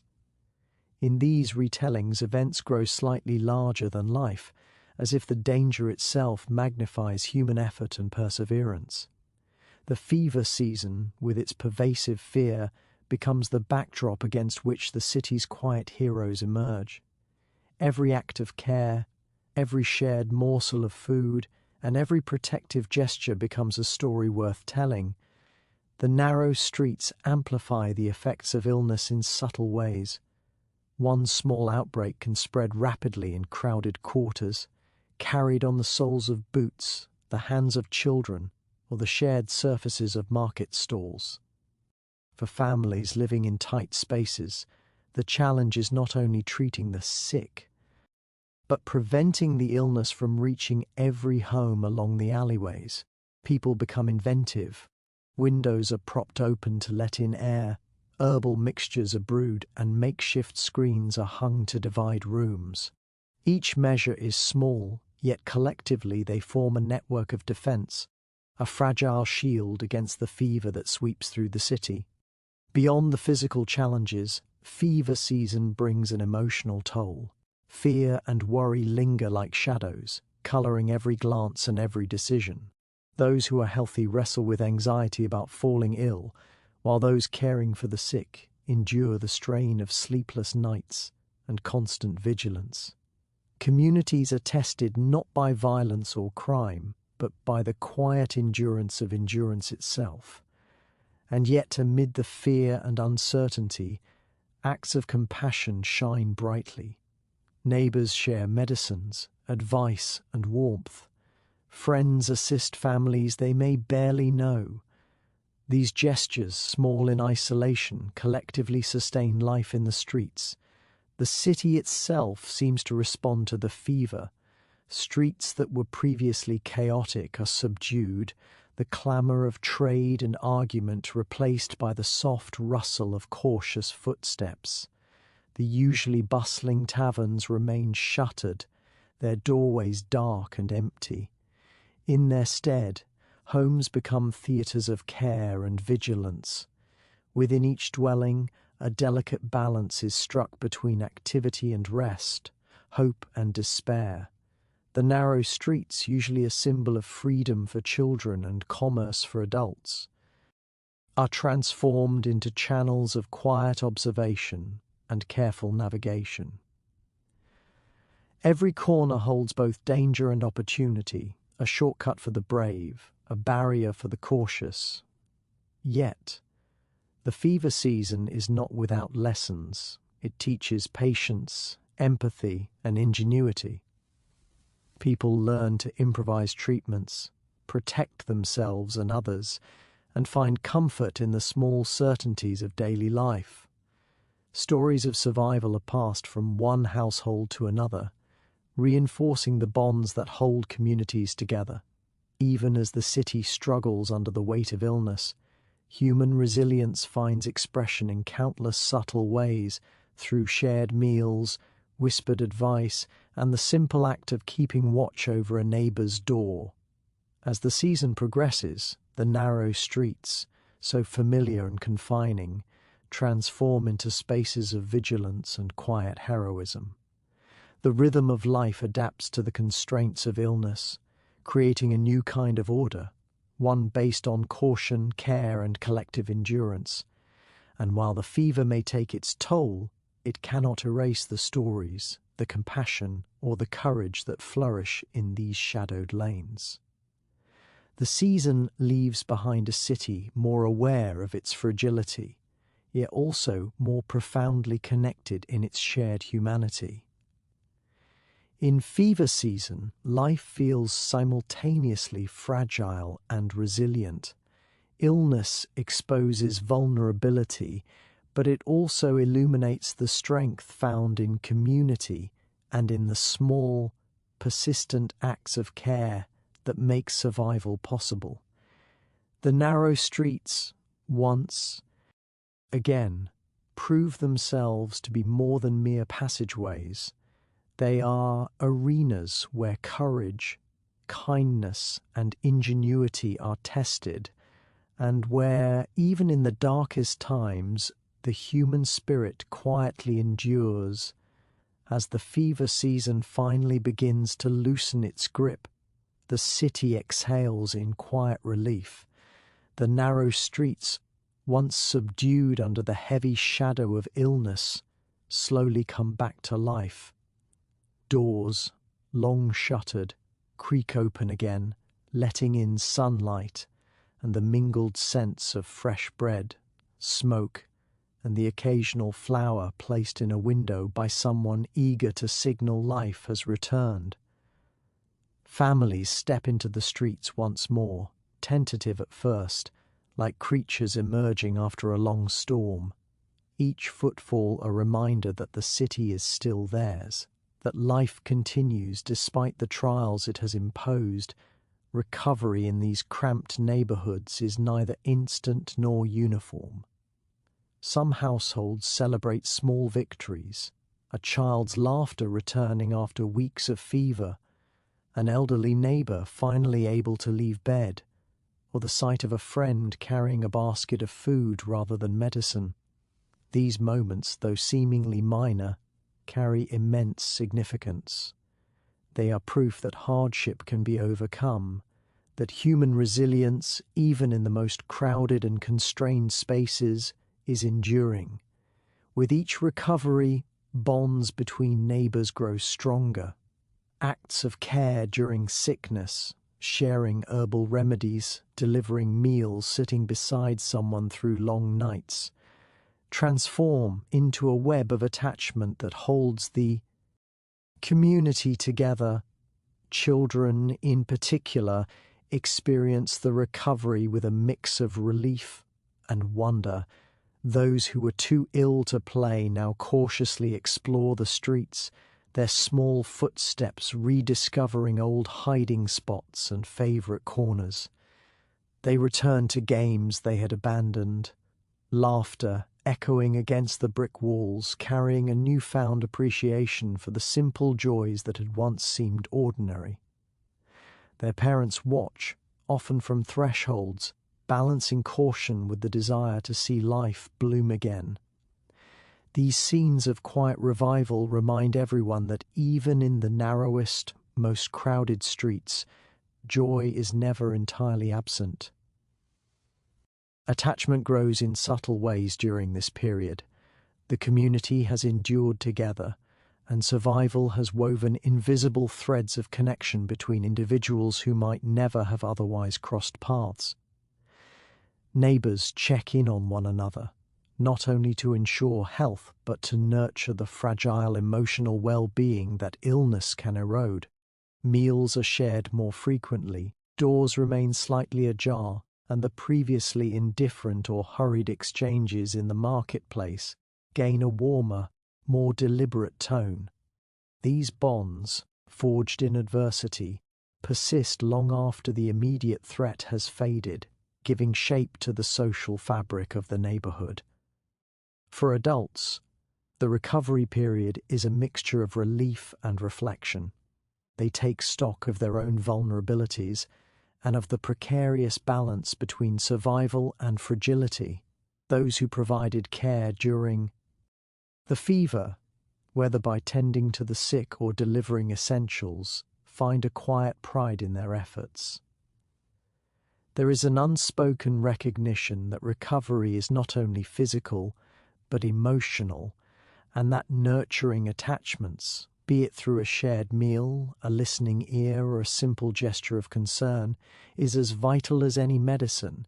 The fever may have tested them, but it has also revealed the depth of their capacity to care and to endure. The city itself seems to respond to this collective recovery. Narrow lanes hum once more with the rhythms of daily life. The creak of wagon wheels over cobblestones, the calls of vendors peddling fruit and bread, and the soft footsteps of children returning to school. Even the air feels lighter, carrying the subtle warmth of spring or summer rather than the oppressive weight of sickness. Buildings previously marked by the anxious closings of shutters now bear the signs of renewed human presence. Laundry hangs along balconies. Windows are open to the sun, and faint smoke rises from chimneys with an almost celebratory quality. Recovery also brings caution. The memory of the fever lingers in the minds of the residents, shaping new habits and renewed vigilance. Those who were previously careless in hygiene or movement through the narrow streets now take deliberate steps to protect themselves and others. Water is boiled, streets are swept more regularly, and small improvements are made in living arrangements to allow for better airflow or separation. Wean the healthy and the ill. These changes, though subtle, mark the resilience not only of the individual but of the community as a whole, a silent testament to lessons learned and lives preserved. Emotional attachment extends beyond neighbours to the physical spaces themselves. The streets, walls and alleys which had once seemed oppressive during sickness now feel alive with memory. Every corner carries echoes of care and struggle, a chair left by a window where a sick person rested, a flower pressed between bricks by a child who had been too ill to play, a shared meal left at a doorstep. These imprints, small but powerful, transform the city from a simple setting into a living archive of experience, attachment, and survival. The season of recovery encourages reflection as much as action. Adults share stories of endurance with younger generations, recounting not only the hardships but the acts of kindness, ingenuity, and bravery that emerged in response. These stories become part of the neighbourhood's lore, passed from one household to another, reinforcing the community's collective memory. In doing so, recovery is elevated beyond the return of health. It becomes a period of emotional fortification, a reinforcement of the attachments that will carry the city through future challenges. At the heart of recovery lies a quiet hope. People learn to treasure not only life itself, but the bonds that sustain it.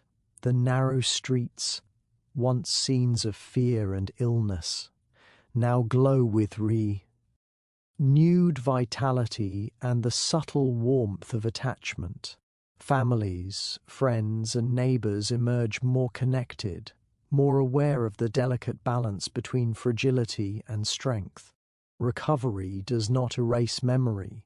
It enhances it, engraving lessons of care, empathy, and resilience into the very fabric of everyday life. By the end of this season, the narrow streets seem transformed, not by architecture, but by the invisible networks of attachment that bind the community together. Life resumes with a sense of cautious optimism, yet it carries the deeper understanding that survival is as much about nurturing connections as it is about enduring hardship.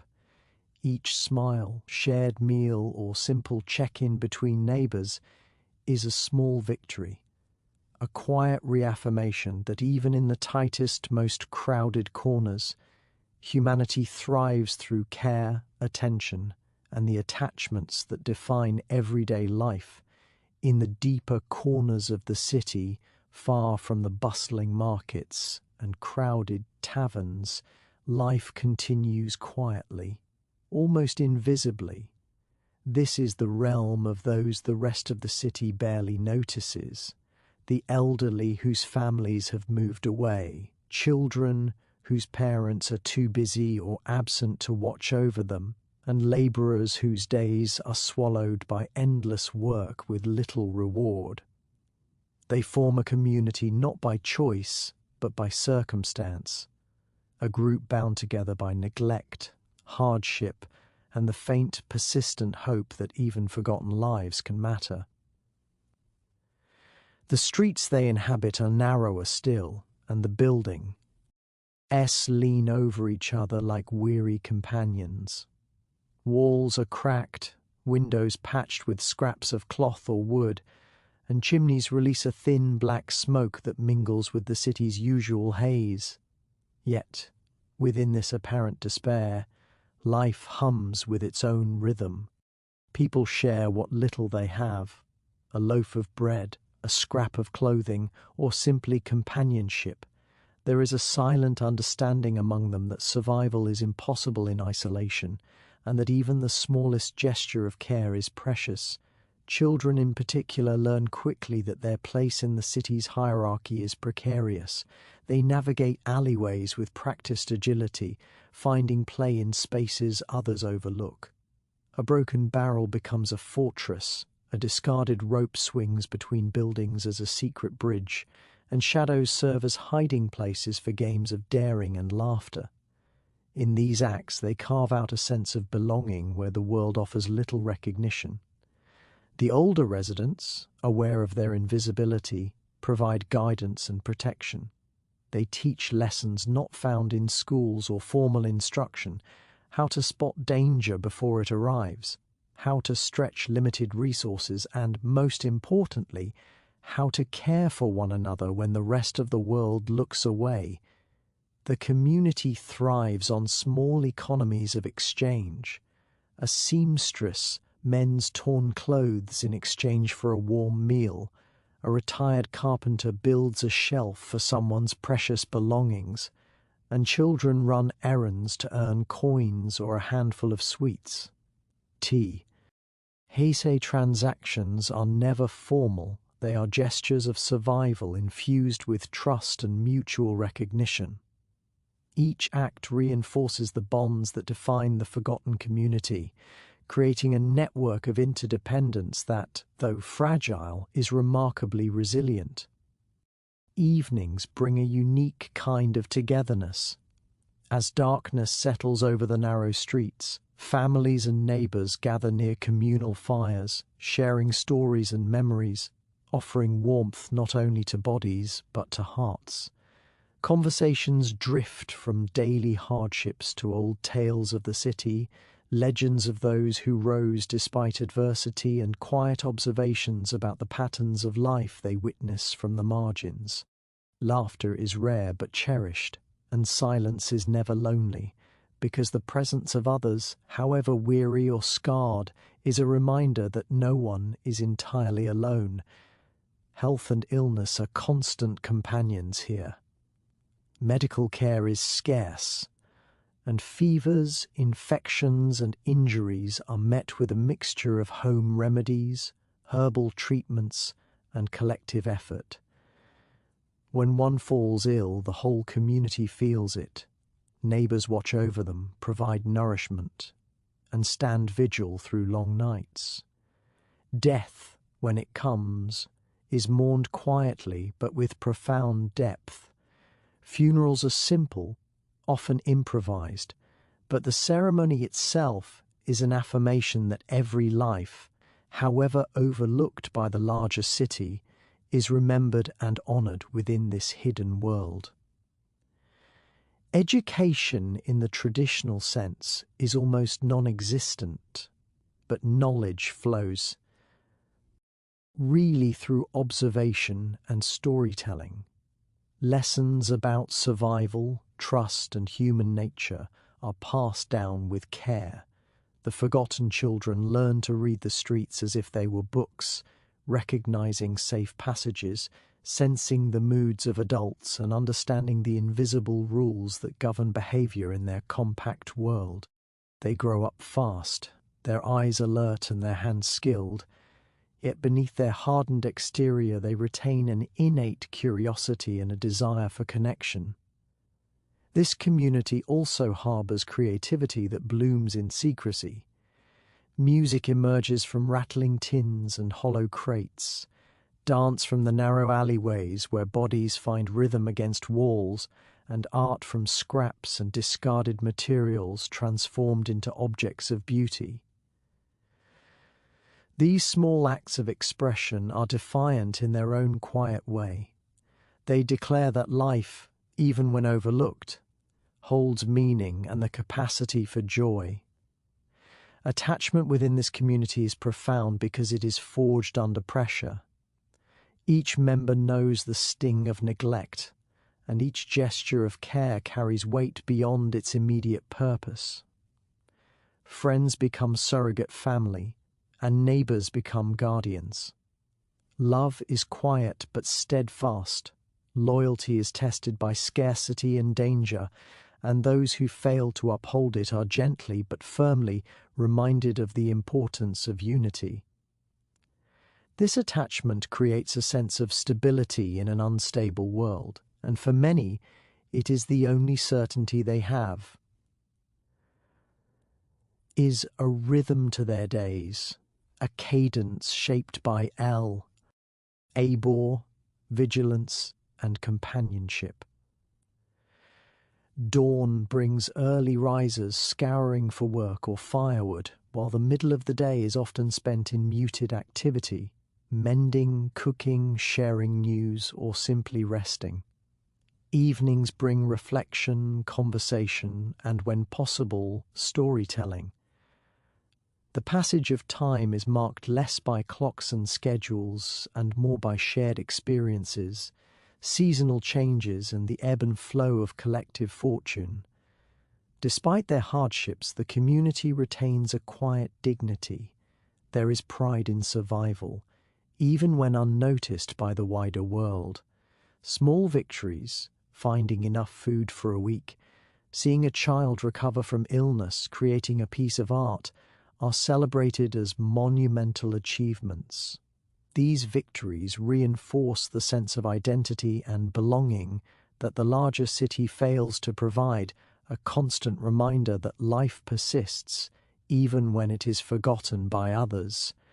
The city beyond this enclave may never acknowledge them, and the streets may remain littered with neglect and decay, but the community thrives because its members recognize one another as essential. They understand that worth is not measured by wealth, status, or acknowledgement, but by the strength of connections and the acts of care that sustain life. Here, in the shadows of the bustling city, a world exists defined not by visibility, but by resilience, attachment, and quiet courage. In this hidden corner, the forgotten find meaning. They discover that survival is never merely an individual act, but a collective one. Every shared meal, every word of encouragement, every small kindness contributes to the endurance of the group. It is a world of scarcity and struggle, yes, but also one of intimacy and trust. Through attachment and care, the forgotten become, in their own right, a community rich in humanity, proving that even in invisibility, life can flourish with remarkable depth and dignity. The streets of the city are not merely passageways, they are living entities, breathing with the footsteps, whispers, and stories of those who inhabit them. To become part of the streets is to merge with their rhythm, to understand their moods, their dangers, and their subtle rules. It is a transformation that cannot be taught, only learned through observation, patience, and experience. Those who succeed find themselves not merely walking the city, but belonging to it, as if the cobblestones, alleyways, and hidden courtyards have accepted them as one of their own. For the young and observant, the streets offer lessons from the moment they step into them. Each alleyway has a personality. Some are quiet and watchful, others chaotic and unpredictable, while a few are deceptively calm, hiding dangers behind a veil of ordinary life. Children who grow up here learn to read these signs instinctively, the way smoke drifts from chimneys, the scent of baking bread or stale beer, the distant shouts of market vendors, or the faint echo of footsteps in an empty lane. Every detail matters, and the CI thank you communicates through its textures, smells, and sounds, speaking a language only its initiated can understand. As one becomes attuned to these rhythms, movement through the streets becomes almost second nature. A resident knows which alleys are safest at dawn, which corners harbour danger, and where moments of kindness or opportunity may be found. Survival depends not on brute strength alone, but on perception, intuition, and subtle social understanding. Observing the patterns of passers-by, recognizing familiar faces, and understanding the unspoken hierarchy of the streets, all of these contribute to the sense of belonging.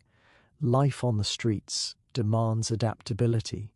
A day may begin with chores or errands, but it can shift suddenly with the unexpected arrival of trouble, a dispute between neighbours, a sudden storm, or the presence of city authorities. To belong, one must learn flexibility, how to move with the city's pulse without being crushed by it. It is a delicate balance, assertiveness without aggression, caution without fear, and engagement without exposure. Those who master this balance find themselves respected, noticed in subtle ways by others who share the streets, forming connections that are as essential as the air they breathe. Becoming part of the streets also requires empathy. The city is full of voices, each carrying its own story of struggle, hope, and loss. Recognizing and respecting these stories allows a resident to navigate social complexities with grace. Sma LL gestures, a shared piece of bread, a warning about danger, or an offered hand, build trust and embed a person deeper into the fabric of the community. In turn, trust is repaid with guidance, protection, and solidarity. It is a quiet network, invisible to outsiders, yet profound in its influence on daily life.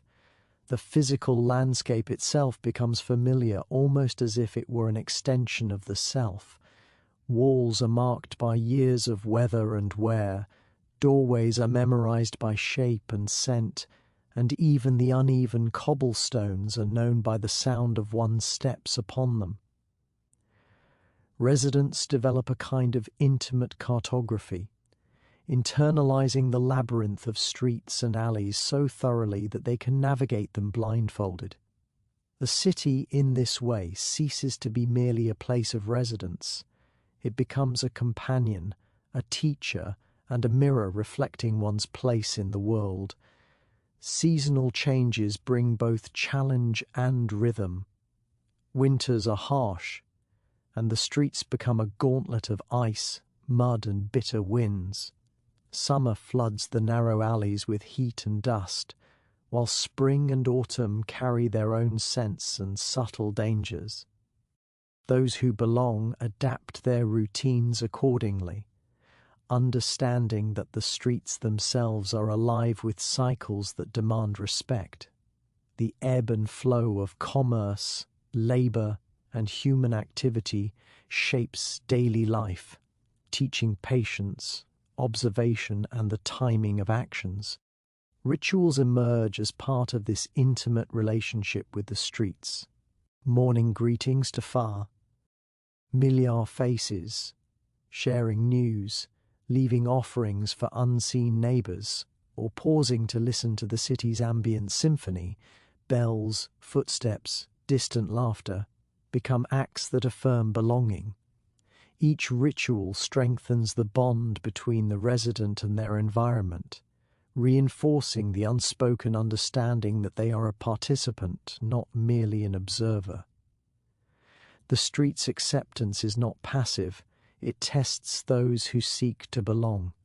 Mistakes, misjudgments, or betrayals are met with subtle consequences, a cold shoulder, an unspoken warning, or the withdrawal of shared resources. But it also teaches forgiveness and patience, for the streets reward those who learn, adapt, and demonstrate respect over time. Gradually, the individual ceases to feel like an outsider and begins to move, act, and exist in harmony with the city's pulse. Through this process, identity is reshaped. One learns to measure time not by hours but by the city's rhythms, the opening and closing of market stalls, the footsteps echoing in alleys, the smell of evening fires. Belonging to the streets creates a sense of continuity, a place in the world that is defined not by wealth, family, or status, but by presence, perception, and engagement. It becomes less about survival in isolation and more about participation, connection, and the subtle artistry of daily existence. Even moments of quietude are meaningful. Sitting on a doorstep, observing passers-by, or listening to the distant laughter of children allows one to feel the streets breathe, to sense their pulse and understand their moods. The city's life is never loud for those who belong. It is nuanced, layered, and profoundly intimate. The resident does not merely witness life, but becomes a thread in its ever-shifting tapestry, recognized in gestures, glances, and the rhythm of communal living. In the end, becoming part of the streets is a transformation of perception, behavior, and heart. It is an initiation into a world often overlooked by outsiders, a delicate interplay of survival, empathy, and quiet mastery. The streets shape the resident as much as the resident shapes the streets. Through time, care, and attentiveness, the individual learns that the city is not an obstacle to be overcome, but a living, breathing entity to inhabit fully. Belonging here is not easy, but it is profound, a state of being that transforms the lonely and overlooked into a participant in something enduring, a life intertwined with the rhythms, stories, and pulse of the streets themselves. Even in the heart of the city, amid crumbling walls and forgotten alleys, there exists a world that refuses to vanish, a hidden realm of life, memory, and quiet resilience. The lost world, as some call it, is not marked on any map and often escapes the notice of those rushing past, but it persists, breathing through the remnants of the past and the small, stubborn acts of those who remain. It is a world of whispers, shadows, and resilience, where every worn doorstep, an defaded sign, tells a story that refuses to be forgotten. Walking through this hidden world, one senses the weight of history in every corner. The buildings lean wearily as if carrying centuries of toil, laughter, and sorrow within their stones. Narrow streets wind in unexpected ways, sometimes opening to sunlit courtyards or plunging back into shadowed alleys. The air is thick with memory, scents of damp wood, faint smoke, distant baking, and the tang of rain on stone. These sensory details are not merely background. They are the pulse of the world, evidence that it is still very much alive, still observing, still quietly enduring. The people who inhabit this realm are its keepers, though many may not realize it. They move with a practiced grace, attuned to the rhythms of a world that demands subtlety, care, and observation.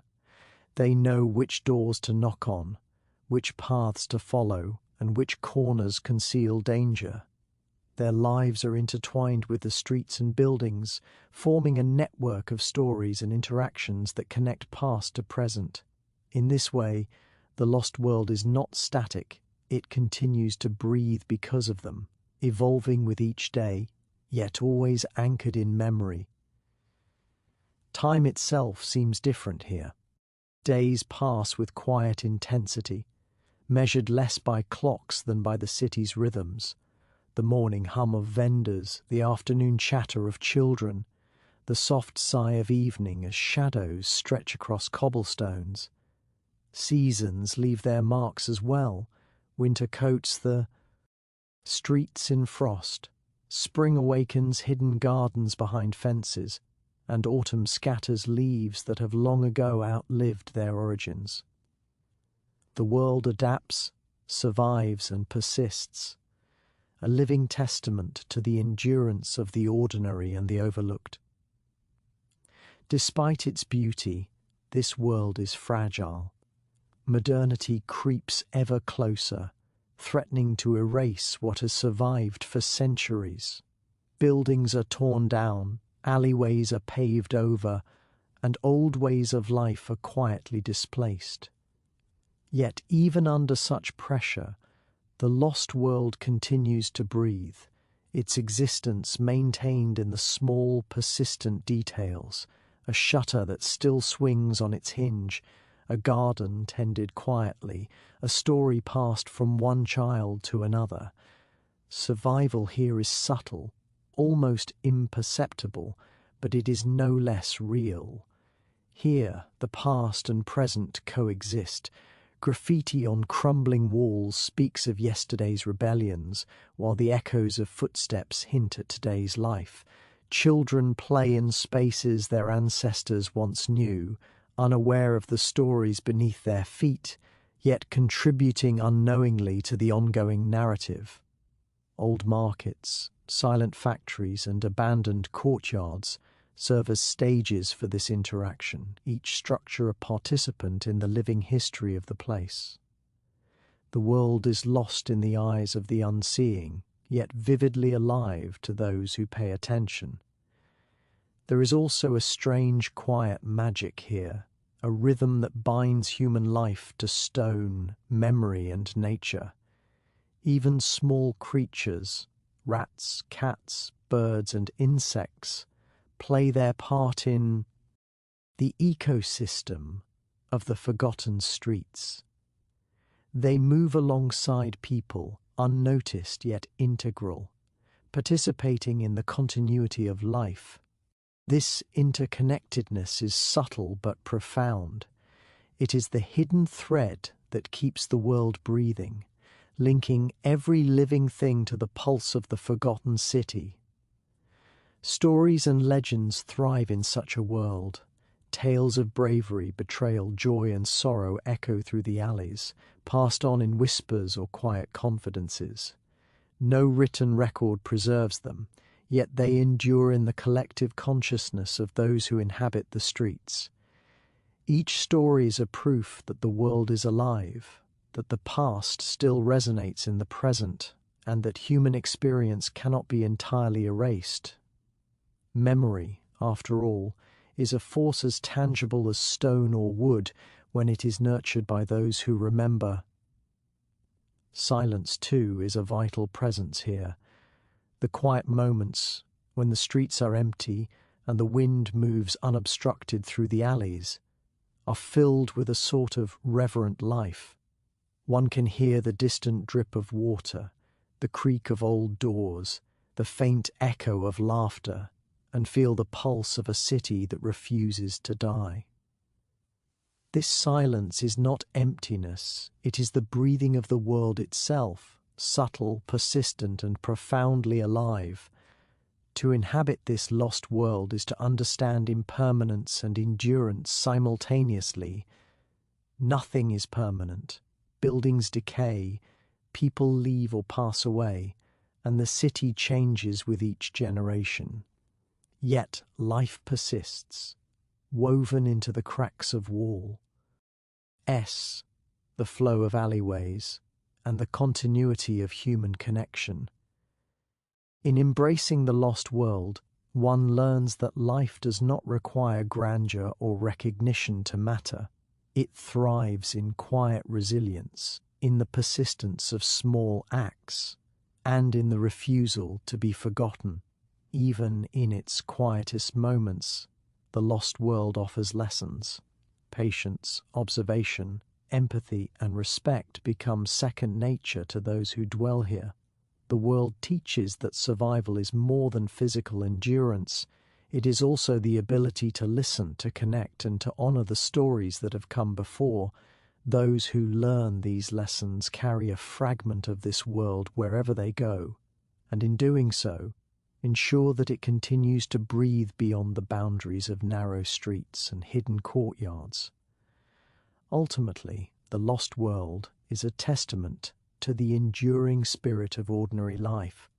Though it may be overlooked by the hurried, ignored by the ambitious, or forgotten by time, it remains alive, persistent, and remarkably human. It is a living archive of memory, a sanctuary of resilience, and a quiet witness to the passing of centuries. To walk its streets, listen to its whispers, and acknowledge its presence is to become part of something far larger than oneself, a world that, despite neglect and decay, continues to breathe, stubbornly and beautifully, in the rhythm of life that refuses to be erased.